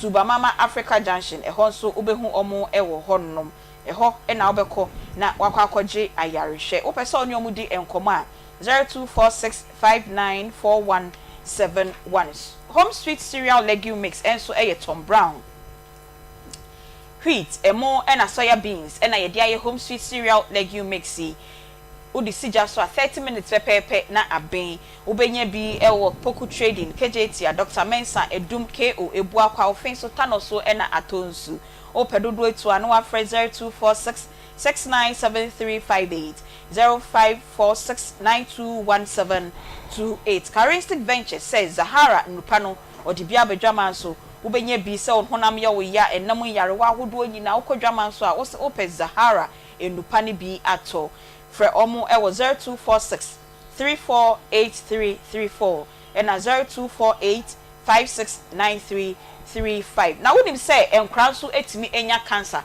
childhood cancers nyame ya adoma echina eye World Childhood Cancers Day enti ni wukwada apomudemre sa kasa kire no na oduyefo abnadepa oni doctors eba betina se de na obehu wo obema obehu se we eye cancer ti ya nkre unim se bi wo ha ye se etimi ya na eye cancer nsunsu aso ni ebia enti nyame ya adoma wukwada enwumre no nso pepepe na odi we fidie no se munyi free ha dada na emom ye san ye ka chem biom se yi we fidie na free ha wukwada enwumre no nso oduyefo abna adepa ene oba be ye encheche dia fa childhood cancers na wetu anama hu nsisanye bi ewo obamu a glam bitina makeup enwumre mu amupie echina mu amupie kwesi ada mu amupie no upe obi wokumasi ya no ayo makeup ama weni ma yefefefe na odi akobe bia wo kona tina ebe ye makeup no e dia ma say ye birthday party naming ceremony eyie enenwumre Valentine's jams ne parties ne ahodo ekoso nyina fretina na onye makeup no enfama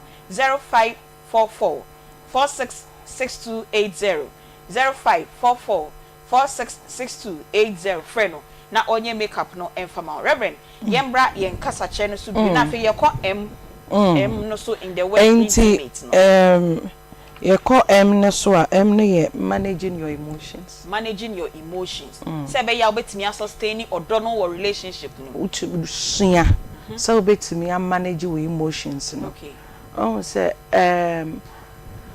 say utu me define who the male is, who the female is.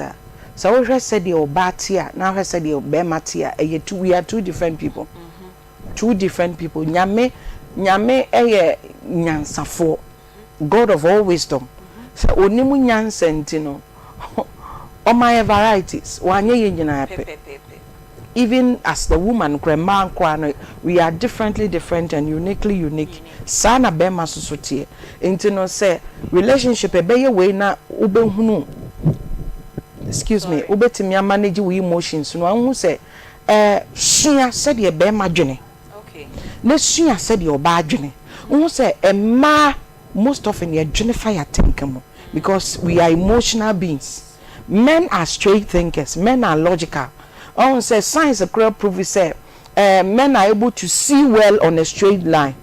On say a ma ye ha say Aunty Bea what hey mete ha enso me hu ha chen na it is ukunu te ha na mete ha na ye TV a no o chat o phone so de e koso bia me ya o de we ni ahwa kra hu ni pa ko ne e don say oba no okunu di konkonsa wa asori a be ma me eche no first because oba me ehunu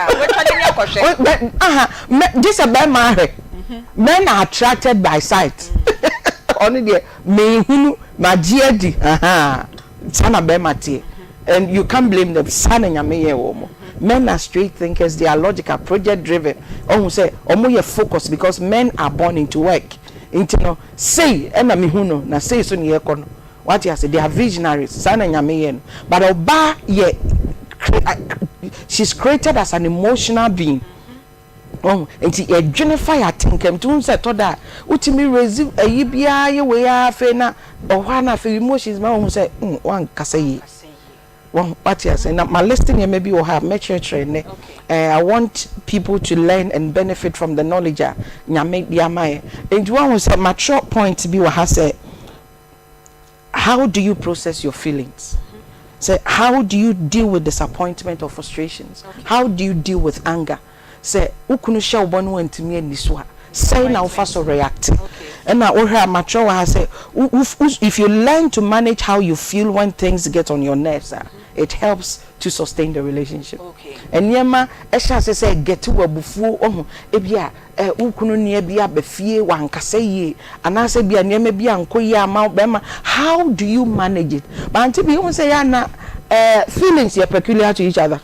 What do you know what's that? And she say adia na me man get it to me so much ena unze na wa start boil eba na wo nerves no a start peja na pressure na koso na ebufuo na eba enti but say usua say obetimi akame yourself when you are frustrated when you are angry Aunty Bea eboaw ema utumi control you ho. And you so we are now you're proud of yourself. Now I've listed my listing yema mienu miensa bi wa ha say obetimi a try to manage your emotions no. My church say always practice the pause in counseling and me kind of pause say me math therapy and can make say pause no bi o so obo start say free get a bottle of pause na get a bottle of water. And drink. If I say bia wo pain so be no no the fan say be take you 5 minutes. 5 minutes now be you wadwene fi so ko pain so na asam no tumi na ewo mu no a get to angbo na e ba form. I see. Oh, nti asam no start say ba no ebufuo no start get it to your head. Now I started sinking in. Then your body begins to react. Now e drew hanwa no starting pain so. What started then you change your mind. Wabra what situation no pebibi foforo bi na sha se adwene because you don't want to react to what you have heard. Okay.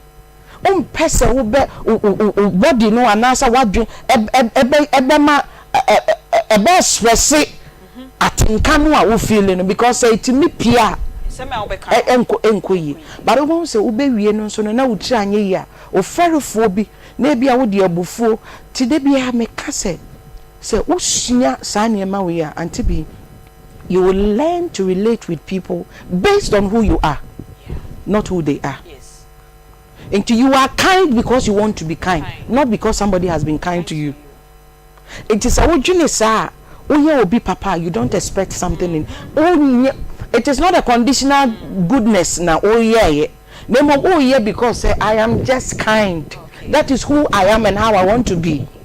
What you say? And it's a wunya sanwa o pause anytime any get on your nerves kai say ebufuo na wo buafo no bi abema no kra bomfi but won say memory afini mantem and ma we overthink and san e bi a chat ya be hunu no mekunu be explain no na bi a madwene ho say eh emi e bi kra odne ne hihye ho e bi kra wanyinsan fo on say yetumi dwunia na yetumi dwunia na ade no abeya de so osonyen. But say usua say ohuna ade no wate e bi obi kura ba wo ho na wa frɛ wo say ukunu ene obi akoda ana say ukunu ne manyinsen ana how sit down relax pause. Edio Aunty Bea, that is how next time we be cool one more transfer we will take your position because it comes as a shock when you heart attack kra no awu sa obetam ade no wo obetam ade kra de be yes o de bo be ma no ana say bufuo nti obetimi kra ye bibi kra akum nipa ana wa kra betimi akum Aunty Bea sa ade and get it to yen so much no o ti asem no a bufuo start say ba na reactions na ba o pause take water and as take a deep breath home so ding bon say adia no to me no ane wom na start kofom e to so me no perspective of people about issues, understand why he or she is doing what he's doing. Put yourself in the nipani shoes to da to me suppress wabufuo no ti wabufuo no so say okay edi enti na nipa asem bisa me sa nkomo edi enti na otimi bisa me sa di adwe ne ta na chi okay dia na co-creatives so what try so ye we no nyina wo start say wo dwendwene we no bo say na afi no asem no ho to me ebufuo no so to me no na eti enti say ye pese ye sustain your relationship no we should learn to manage our emotions when we are in the relationship. Okay akamiensa ye pese ye ni nyina to 2:30 ni akofa commercial break ye buy ya ni activate Matthias enti yen call the next one no. Okay. The next one is advancement. So two of you must be making progress together. None of you should leave the partner behind. Okay. Ye nyini mom. Ye kwa ye nkomom. Enti Aunty Bea wa hu say okwa say ene the problems bebre aba. Ye wo ma sebi no mo ton ne ma wodwom a omo do omo sika hwe omo kunu no mo suku. Be ma no wie suku no na afi no oba no anye ne ho hwe. Upgrade ne ho bibie ni ho a oba no ye de boa ne ho. Enti wo hu say school ye bibi ye ko baabi na wo hu say nipa ye ko hia you meet your kind. Yes. Aunty Bea on say adwuma wo ye the possibility say ubenya kunu wa ha ana wo TV so ne high. Why? Because that is the atmosphere. Ebi ameshe nkomo. Amen. If you are falling in ad, you're occupied. Don't worry. I receive it. Reverend, if you know. When we say, you know, baby, I want to who nipa na ubeshia. One want to be. You know, say nipa no say oko suku. Oh, yeah, bear mana. It is a nipa no say oko school. Now say also no one try to upgrade yourself. Better than no man maybe an car no front no na wonko. Aunty Bea what the maintenance. Yes. Oh say car no e bia wa kra na auto yo. Aunty Bea won. Be afa be kakra no yeso watade no kra nya fe so de betena front ko tena chiri. One Aunty Bea enti no so na wo hwe school so no na ehwe eye we no none of you should leave the partner behind. Hold the hands. Grow together. Adia no share was school be on nya the opportunity support no so nimu learn together and no na me hwe bi na I got emotional oba awari bia no say you don't feel beautiful. Wofu atware she wayase bi na wo no fu ya style bi wani mo skin na this color oba wo fufuro wi oh now was skin why be take it time sana moja no anane na I mean no skin was start ye we ba person see that there mu a won dia to bo say na e ho na depression no eno e fa baby blue bo say na starting na wo ye depressed bibi irritated you try no ba na sukra no a o pese obe feel no because you feel say it's the baby that has enti no oba no starting so feel sana ne kunu ye na je say no pa bia one ne be ko work na no quiet a great therapy a deep a relief oba no of sa eniema no enti wo say oba no e kono a be ma no so ne mu ahomache no ne nako o ma nante akosi o mu street ano no asan aba sa na oba no hu say be ma no kra me do say metisa so what yes enti grow together. None of you should leave the partner behind. So let's go to the next say akatu time. Spending quality time together. Aunty Bea spending quality time together. Say ne yenim se nkofo ye busy a bia me fie de bia Valentine mami me ntwe se Valentine nti ene me kuna nkahwe ya ntre me enha me man kahwe ya ntre no enha but bia wo fie no mo ye busy de bia mo nya time mama but bia ene no bia na yese ene ya adofo eda no make time for your spouse. Nyabre fama no nyabre fama abusuano nyabre fama mo what you say, have quality times, I mean romantically, emotionally, psychologically. To that be a hokran or ban person would ding komo keke. We want to fit all times. What you say? And you know, we must remember and be intentional about these things. And say, you spend the quality time. I say quality and a quantity, they are two different words. In Tibia, no brebe bana more spend the quality time of year. We are crying in terms of sex, crano. Or when you have or wait 2 minutes, just say, we'll be crying a baby. That is not how it's supposed to be. Well, life is too short. Enjoy. Madam Awuti, enjoy that marriage. Enjoy your husband. Enjoy your wife. Don't feel guilty, feeling vulnerable. Maybe I won't done it here.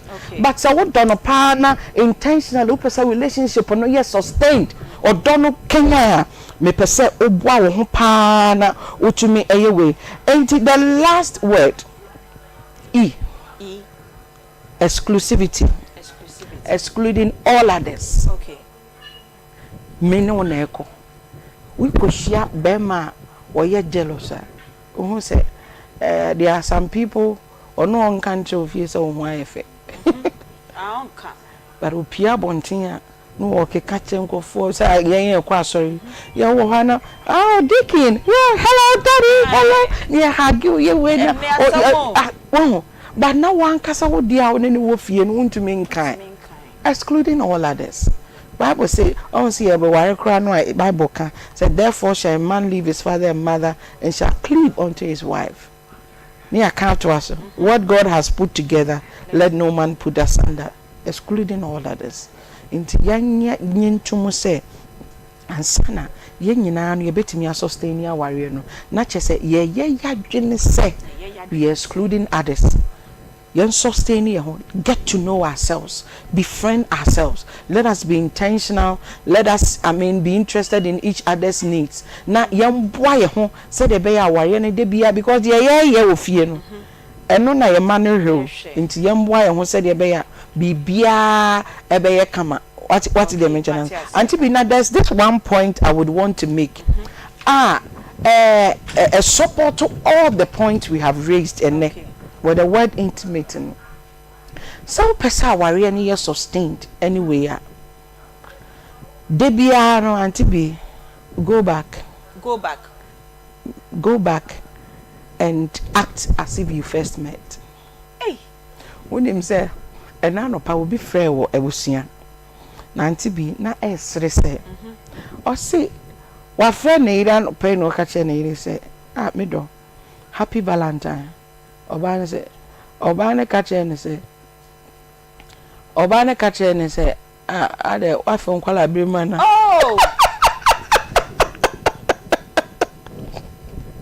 friend crab room obi krasi aya ye kasafa ho krado de ade ne de ho madwen sa nti no o say ukuna flower catch you say happy valentine jan phone and then what phone call a baby obaya basa pa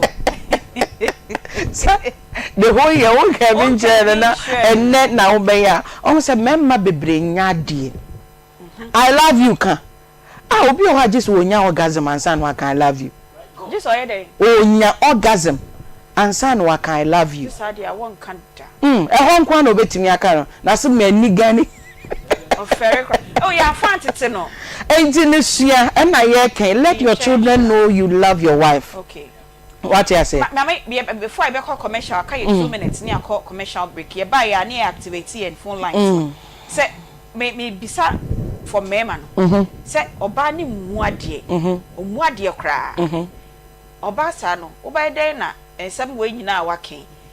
Why intentional to sustain the love? Oba wo muade bia no twim say onye teachable to onye ready for a relationship. Oba wo muade ade ba ko a bema e deserve e ma bema di bema bema ye bema mu a by the side of the woman any say oba or honor bema oba respect bema. So o na no na respect who pay that to me e woni to be the man. So look down on the man and answer disrespect Bema. Now person can the Bema your ownership. what them be bia so no abetimi aka na hye enti oba wan na adwene so opese o ka be ma hye no onye ready for a relationship onye cheatable on to me mbre ne ho ase and remember say nyame ma ye mra o Ephesians 5 from 21-22 but the bia na nko start 22 ne say e ma mra ye ho ase o see 21 say submit yourself one to the other enti bema bu oyire oba osubu nkunu what they mention say but one will say bema mu a ye wasede wasa wo ye wasede no emu no he will align. I see. Yes, he will align. Okay. And then the last one, what can we be say you grow together and see ever say me man ko school me to wade but nyame adom bibi wo me nsem na be ma me hu no ko school enti me boana ma wako school me den na me na man ko school no me ni nyina ye betimi e grow together so that odu level bi na ye pia on ka say there bi which is on me ko cabrofo onti no onti na fie na me ko fo bi Aunty Bea me da se pass our question were very important. One was say intentionality, deciding to grow. Aunty Bea enye being in the classroom. You will fie nyansa. Okay. Inti fie nyansa no ayonko grow be na wo grow. Nipa be na no oboroli. Why the two for niema be na wo hwe. Okay. Edia niema na wo hwe a e kire se wo pese wo dachi bi ma ho a wo pese wo match status bi. Okay. That man who ambition so pese wo be the president of Ghana. Madam, uti jom. Uti jom e na uti wa ewia ya ebia nke bia utie enwumu bi. Utie bibi eni so utie. Amintimi enkan wasem. Okay. Anadwo a ebia nkofo obo mpaye e support wo mo ho. What you say nkofo ko classes make classes a nchirechire a ye chirechire se untumi nchiro kra no a nimdie we se na betimi aye nkofo chire se watade we na abaso niema we untumi hye oba untumi nye we ni nyina no Aunty Bea umpe na wo be da akọwanim what you say school no aye ka no school no enye classroom ye wo nkofo bebre a omo wo classroom nyansa ni fie nyansa what you say your friend any friend societal intelligence no okay so we share obi anopa chia oba wa sori anopa wode ntoma atwa umu enet so oti ade na ye memenda ye adwuma ntoma atwa umu fra anopa besi anwumre mame me se aware bi gui e wo mind bi a mentumi modi unim se nana bila tie me unim se unim de siye ba ma ne de ne nkofo na boss be promote no no obehwe ba bi oba ne tie oba ya oba ne de ntoma atwa ni mu anwumre o sebi edi kuraba besi adano hall esi hall re abi the star boys kunkum friend say na ma yesu ba wankra na de na wankra o so ni oba ne tifio no nim so oba ne sie Aunty Bea sie wo ho sie wo blame be ma wo blame oba yemi enu nyina yem blame ye ho be ma wo ye adwuma wo dibire sei who say o kono so oba we na person ne net Aunty Bea ya wo bibi o na fu no wo mpe ya wo bibi okay atade ehye no wo mpe ya wo bibi na wo twen say madam sadwe we so oba na you ready so person make relationship Aunty Bea she will comply yo she will comply 0243114497 03224980335 your numbers no efegu ho ye commercial break 2 minutes ye ba ya na mo frey ye ene ye say ye sustaining the love in the relationship say be ya odono ebenyini oba fantuma mbo ko mu fitia no pan kon kopi manwumre o ye sa be ma no be ko ba bi o ye ba say ya why ye ba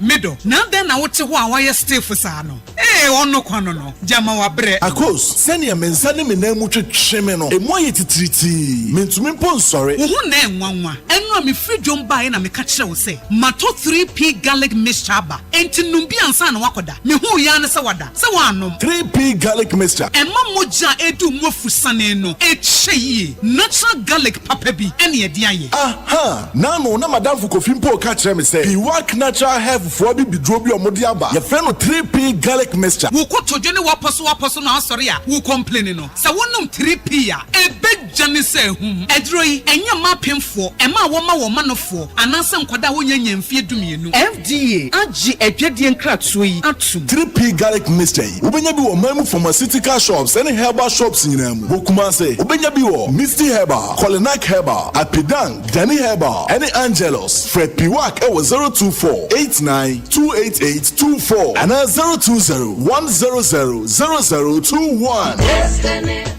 Activa Insurance Mamo Official Po.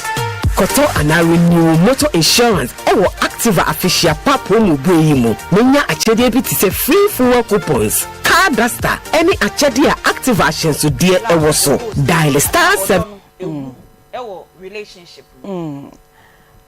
edi kind o so Aunty Bea we beka se no do no kra ni die enti wo define odo no a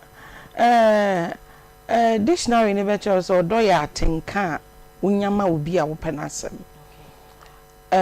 but wo nyini kono a no se na definition no one kasa wo experience no a wanya wa abrabom no na ma definition one personal definition enti me nyine no a me wo odomu a me gusu a me nyine no me hu se me define odo say love is a decision you make to love another person obesa so defining and say love is meeting the need of the other person first.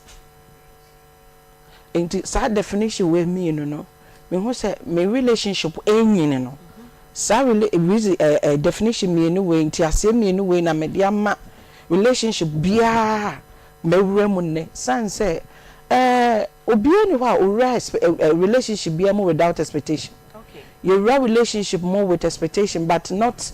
Expectation and yes say what the pressure to nipa no so anasa wo opponent ne so na menka opponent go partner no so enti no so wo relationship mo sa no a wo goals wo botaye nti a wo de awram enti love ne mo na wo be define say enti no say you define love dia not just a love on you the God kind of love which is agape no okay and you filial ene ewo errors enti errors ne de wu no oba na ho apegya no na se me fa se akono ena yewo filio no eno so aye se ase me no ayonkogro ye di agro ati ase filio no ase yi no wo mu kakra wo errors no hye mu ho kakra but you able to create boundaries but with the agape is unconditional.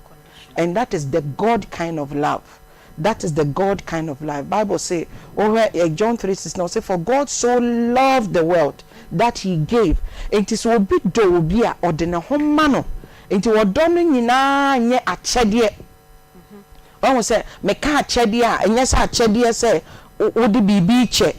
Won nemo machede ne yesa wan kasa wodi wo homma ni pakro no. Say Bible say benu no e ware a wo beye honam baako. Enti wo hwe Genesis 2:18 no a Bible say there or say mama read it or say then the Lord said it is not good for the man to be alone.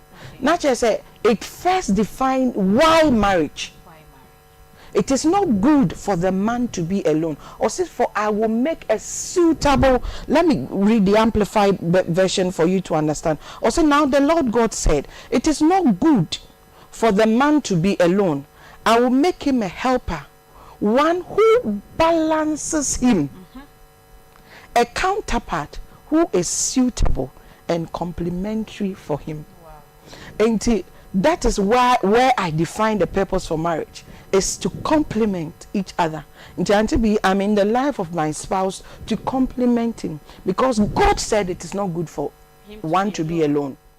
Uswamute Akoma munsam ewo Akoma 87.9 yewo Kumase asukwa yene shopping mall no ena edi enhwani mu udu hanom a ya bronsan kese esi ha Akoma FM ebo enimu ena mo hwa yen enso ewo Onia TV ewo Enkran Akoma munsam dwumadie eba so adwoada bia ekopim efiada 12:40 ekopim se no miensa ebebo ye kan sem ni nyina bi ewa ha de ye odo details pa ne de ya yentimi enkan no de sweet mavis efiada enwumre na ono so ne na pamfo ma be kasa e de afaunte na enwumre ope odo mu nsem details so se na reverend share kasa no na enansem bi eya babam sa na enansam no de ewia de ye ka asembeto ye enti sweet mavis e hono e na sweet mavis enso eka enti na enwumre so no ndu pepepe na watna sintitie bi na Val's Day no mo amunko ba bia na mo hyedem no na mo tietie na mo hwe de mo cheche na mo so mo ye bi na mo de spice en namu no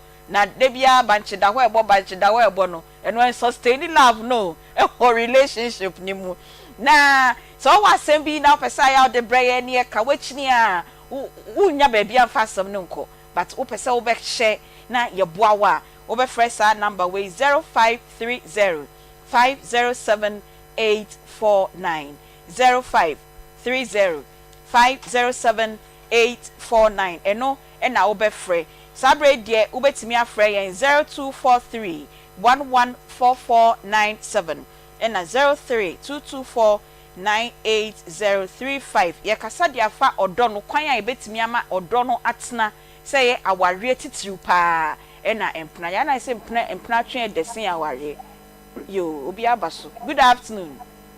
Good afternoon, 1937. Oh yeah, dear. Dana Bea. Aye, we cry. Oh yeah. So I want Dana Bea. Ampa. Yampa, I can say. How are you? No power. And I get to see you. I was stressed. I'm sorry before. And power, yes. Bama and so near the place. Bama be as I say, we are Quasia. When you know, no more general, a cobaco. Okay. If you don't talk, I can say. If you be a mounted here, if you are now where you are, when Sandy be entry, or now when Sandy be entry. Okay. Me that say 1937. Yami own shop, Papa. Good afternoon. Boko dear. Yes, I don't know if I do. Yes, I do. Yes, you are fierce. You are back. I bet you. You any aquaba? Yes. Papa. Amen. I don't know you. But yes, okay. And about our dear Sia, very well said. Then I can say, no, what a beautiful, no new. Ah, no, can you the channel? Why you so why that's Papa 0243114497. Good afternoon. Good afternoon. Walk on dear Minia. I had to go at the number. Yes, so I do me and see you, Papa, Yanko.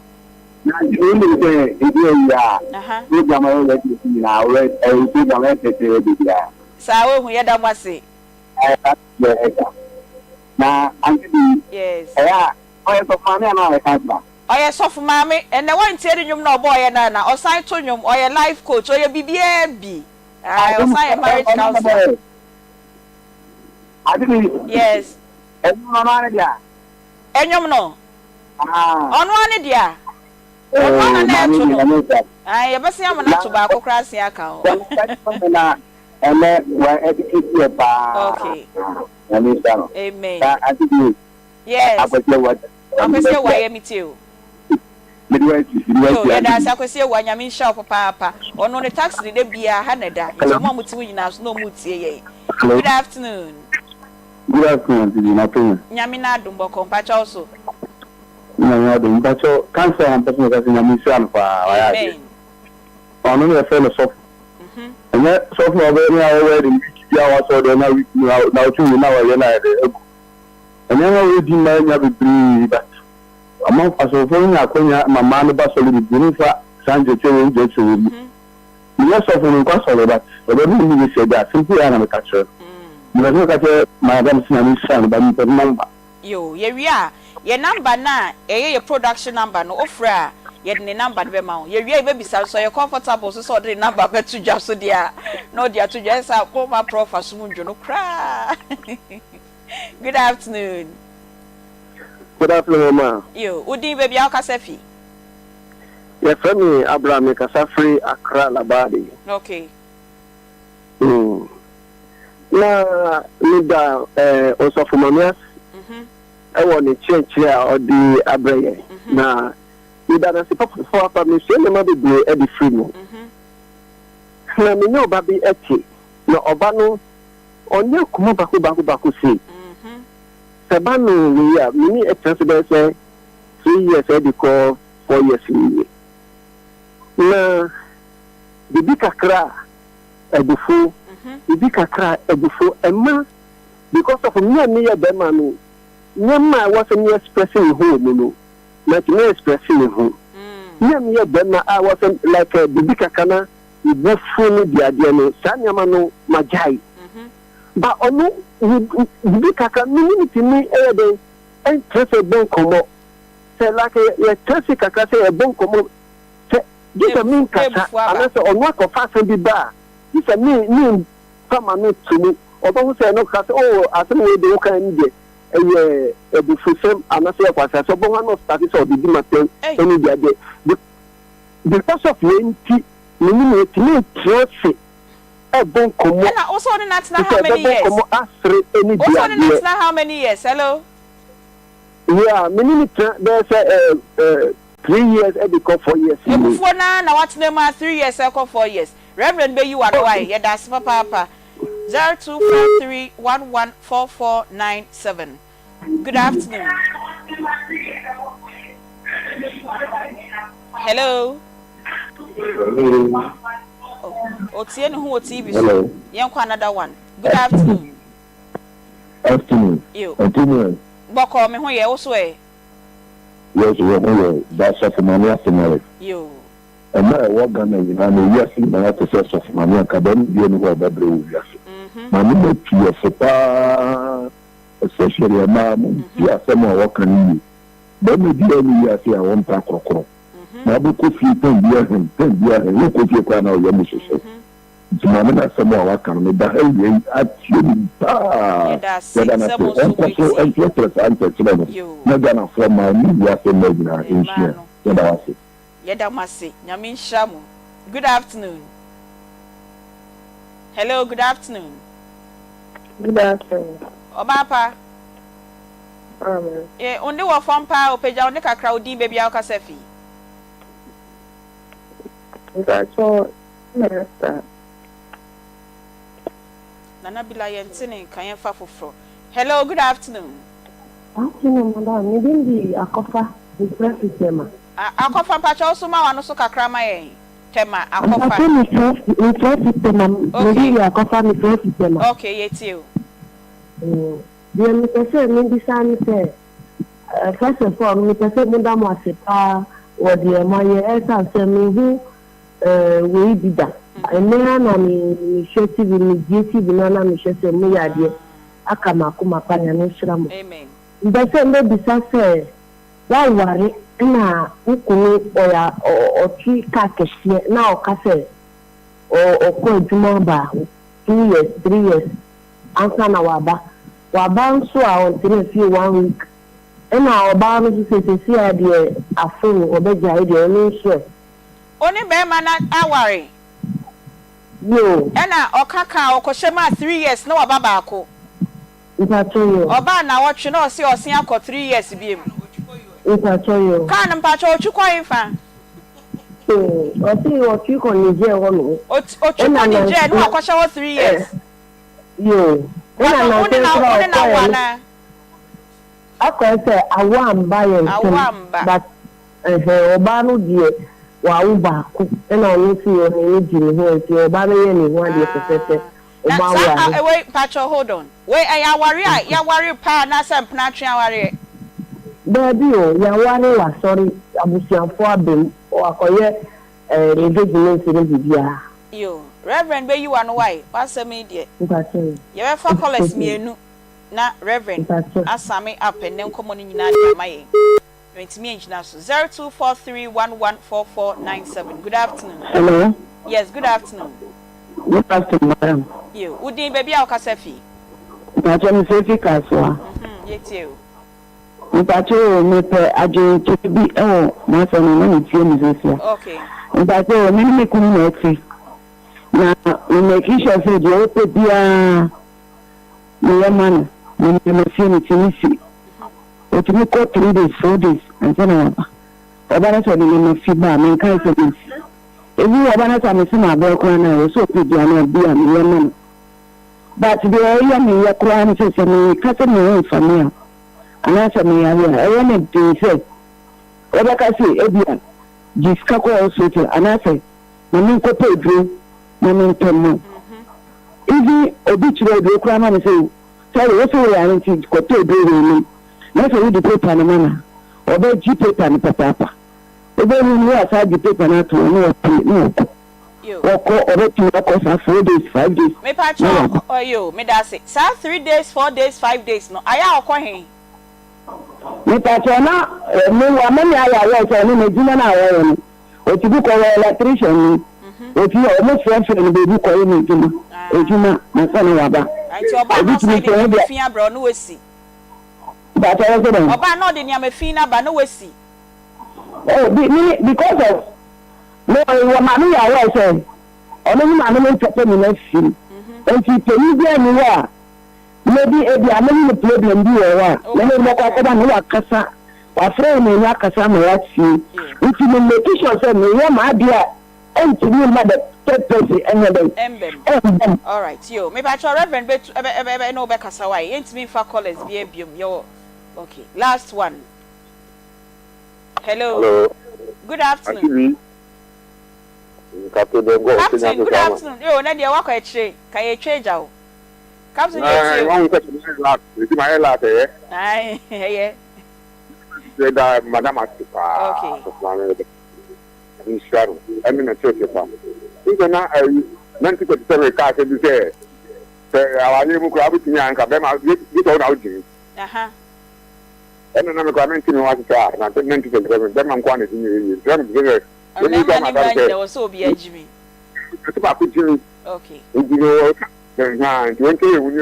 Me patrol you. Yeah, that's papa for the 5 minutes. Ebe sami aprende chocolate day no kofu edi on birthday wo krom han me craft me yem crash me reverend 5 minutes. Callers no questions no. Any the obe ya no ama ye bia. On say contributions no. You started from the contributions no say ye de nyame asesa ato asom pamuni akoma panso age san se obi a waye na adwen so obetie besua de bia no na chese waye ready so pese ne abrabo no osua bibi ti nyame hira mo se mo so motie ye na de meka ne se aware eye hard work aware nya de a eda form se nipa ba ko jai adwuma oye wa aware ni mu a na aware ni ajigu enti yenyina no yenya adwene se ye maade no agina meka se obi ahia authority figure ewo ne fie anase wo ne relationship mo enti unu obi wo ho na se woni sa ferifo oni pani oni we a anya bi owadamfo obi anya bi woni pa bi enti eni obi ni nkomo na afeso wo mo a oso wo 3 years na wa ba ni we no serious o serious enti no oba ni hu nkomo obi okra na oba ma no kro nim se how because obi okra oba no asa age no umisa na re umusa obi oba ya na obi seska no osa ko ntumi ni nkomo bia enti sa wona ni tina se na wona ni di nkomo sa de ese ni se fa na wo ko de ne koso aware no sai na ekosie ye ni hu nkomo wati asesa wotina wa no okono aba na ka no otwiri kosi US enti say ye krom ya na wo na say okoniger at least wo so mane hu no say de si ni wa ne nye ho untumi ntina ho no mo saa enti bibi ni na ekoso na say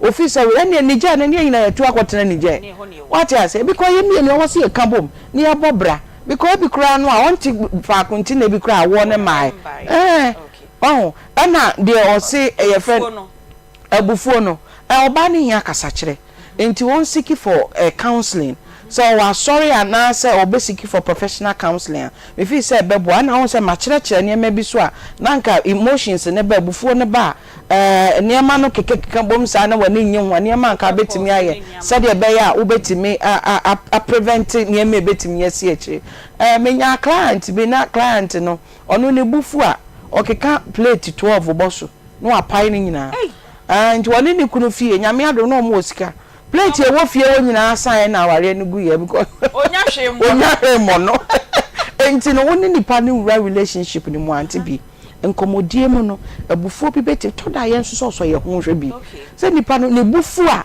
obetumi TV atwatwene ne bufu obetumi atrust me konwan I mean let's find out these things oh ena ya na ye to da so ye mfa chiri kakra misa ena sa nyema ni nyina ani ho what you say because obi okra se bi nye obi a na beka no kra kire wo de but to bisa ubisa both physically and spiritually I think say beboy my emfa ye ni kan enkore bibim but at one point so na mpese make say bro nya dura ye je mema Easter bebe ye me plan si ye beje mema edi ebi Valentine ye je mema bro nya ye je mema eyi de eyi Edo fittle no Edo just a bibia no yeje enti no dia pa na ema eye ema no so ema ne se menkanche mo so ama bre ene de bia let's not only be receivers ma ye de bia wo de wo je nko a sister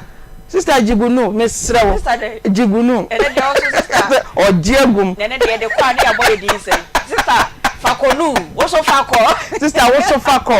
Oh, say, Bible say God loves a cheerful giver. And now, or say, a man of your shame. Block crab, man, be kakra to show appreciation. What you say, and top box and use so. Find something special, beer. But an man so much touch it. I face so, almost missionary style, no, I am ti mesremu ene Valentine ana etwam also o kasa ayemra na je say atade yemra si enhye bi nti opeso o kire wo say pebi na for candle love no ene no oh man special ene slay queens ni ayukra me match oh so mo gi no ti sa wo o ti wa o ma me nim onyene de wo ye ho ana so papa na wo so fo onyene de wo ye ho madam enjoy life. Sex is good. Enjoy it. Life is good. 19 no de wona na de ma wonwa na das anti sisano be ma no pentoma fama no otia oso pe anklet fa bi to 9 she shows bi ma no do pe bia ye ma no ye ma no that is what will make him happy e bia won temi mfa nkwa abonten na me kunu so ope hey, no, you bet me, I'm in Japan. You have 18 years. There was how to get the marriage going to sustain it. And for religion, if you are of mammy, says our dross, soft mammy says our 19, soft mammy, Okuno Pentoma, Pebigo, young Pepi case be a Mr. Aunty, me person me body be a meaning say young Jimmy clerical, but Yameka to Mr. Wadi, Nelson Yamian. You Reverend Mrs. Isha Edu Jemfi, the husband, Professor Samuel Edu Jemfi. Na uti mama me nkwansa. O say ma ye ne ye donsa. Ye de any wo donsa da. And the chocolate day we production kro mu ni mu hwem. Me say na mia. E na me de chema obi a oba ye show no su bia. So de mama o miensa. Sa chocolate. E ko mama kunu ba. Ahanta ma. Ejadu. E na me show happy Valentine Aunty Anabi. Me no me no. Ye don sada. Ye don sada. Yo, eti my happy birthdays bia. Na yen sorry nkona ansa na no. Ene yen so adophobia be my yen. Val's Day be surprise be minia be maybe or UK. James appear Amonike me das papa for that Val's surprise. Ena Ohima original Mavis Sapon. Also nyami ensha Miss Frosro ha na eda ha mi hwe animu yi nyami ensha wati Ohima ewo also o gifter ode ababa beche na Reverend omono one o wife also mabeche ye nyina chocolate edwem ha nyina mabeche ye chocolate ye damase papa nyami ensha mu nyina happy birthdays bi enko enfama ye nuanom yi jedi kan ekọ ede ama Elimo efia ajiman we efri o maame Nana Jumo oye manager ewo City Hotel Santase Otin Kwanta. Happy birthday to you. The toso mienu eko ediama Susanna Eshen oye nurse ewo Konfanochi Teaching Hospital ewo osan kwa sorry wo ebua kwa Deeper Life nyame ensha we efri wonyonko Matilda Abuaje ononso eye nurse ewo Konfu Anochi. Happy birthday to you. The toso miensa enkoma Dr. Angela Nana Osei Mensa oye doctor ewo Konfanochi Teaching Hospital also nyame onsha papa Dr. Angela Nana Osei Mensa oye medical doctor nyame onsha we every prophetess Vida Osei Mensa founder and leader of Bethel Prayer Ministry ewo Kumasi. The toso biem kodiama Nana Fredia Ajiman we de efie gina ye ho ye nua baba ako Akosua Sumwa wo Sumpa o husband enti Mrs. Akosua Sumwa e Japan o se yemfa awoda kese pa emfa mani kunu dofo Nana Fredia Ajiman o se enka nche o se Nana odo nyame enshaw esan efri o maame Aunty Maggie ena o sisters Doris ena Stella o mo say happy birthday to you Nana. De toso biom ediama Samuel Owusu Ajiman unia bema Frank Jackson and osi yemfasa happy birthday we enfama o UK sign free o maame and unia no nyina ho Samuel Owusu Ajiman o UK unia bema Frank Jackson and yenua no nyina se omma happy birthday and afei so Nana Akwa o ye CEO ewo Rich Lord Gold Company Limited we every prophet ho or say yema happy birthday. The toso biem Reverend Kwabna Amufa o Germany. Reverend Kwabna Amufa o Germany we efunia bema opoku justice or say happy birthday to you. And a Reverend Apia Kubi Randolph o Koforidia we so efunia bema opoku justice. And then vows day mo amudima woden nyina ye mam happy birthday. Ye sign Emma mo nyina happy chocolate day. And then se wonche obi chocolate ko nokoto chocolate edimano. Wan kasa so betimi ato chocolate wan kasa so tobi nedi na ohu ento ye maami a ye ne kasa ye wo pese wo frɛ no na woni no edi nkoma Reverend Mrs. Insura Edujemfi ne number ne ye 0262 555 556 0262 555556 Reverend Mrs. Edujemfi ne number eno no hia professional counseling na ofrena obebua production team members Nana Bila Kantanka Spatus Kojosa Akodie Emmanuel Kwame Vadi Beluchi Era ena Peggy ni edi dwumedie yede ebremo me ametina dwumedie mu so ye frɛ me Beatrice Piogabra ubetimi afrɛ me Aunty Bea sorry ye the sports ebro ewo onua Alfred Apeja eni omo ka ho nyina the sports ebro na Akoma nso ye the sports ebro Pepe say Ralph ebusia panyini ene omo ka ho nyina ye the sports ebrem ye da mo nyina amase nyame ya adoma adwa danso ye komo ehwiam ebebrem ewo Akoma mu nsam dwumedie so bye bye.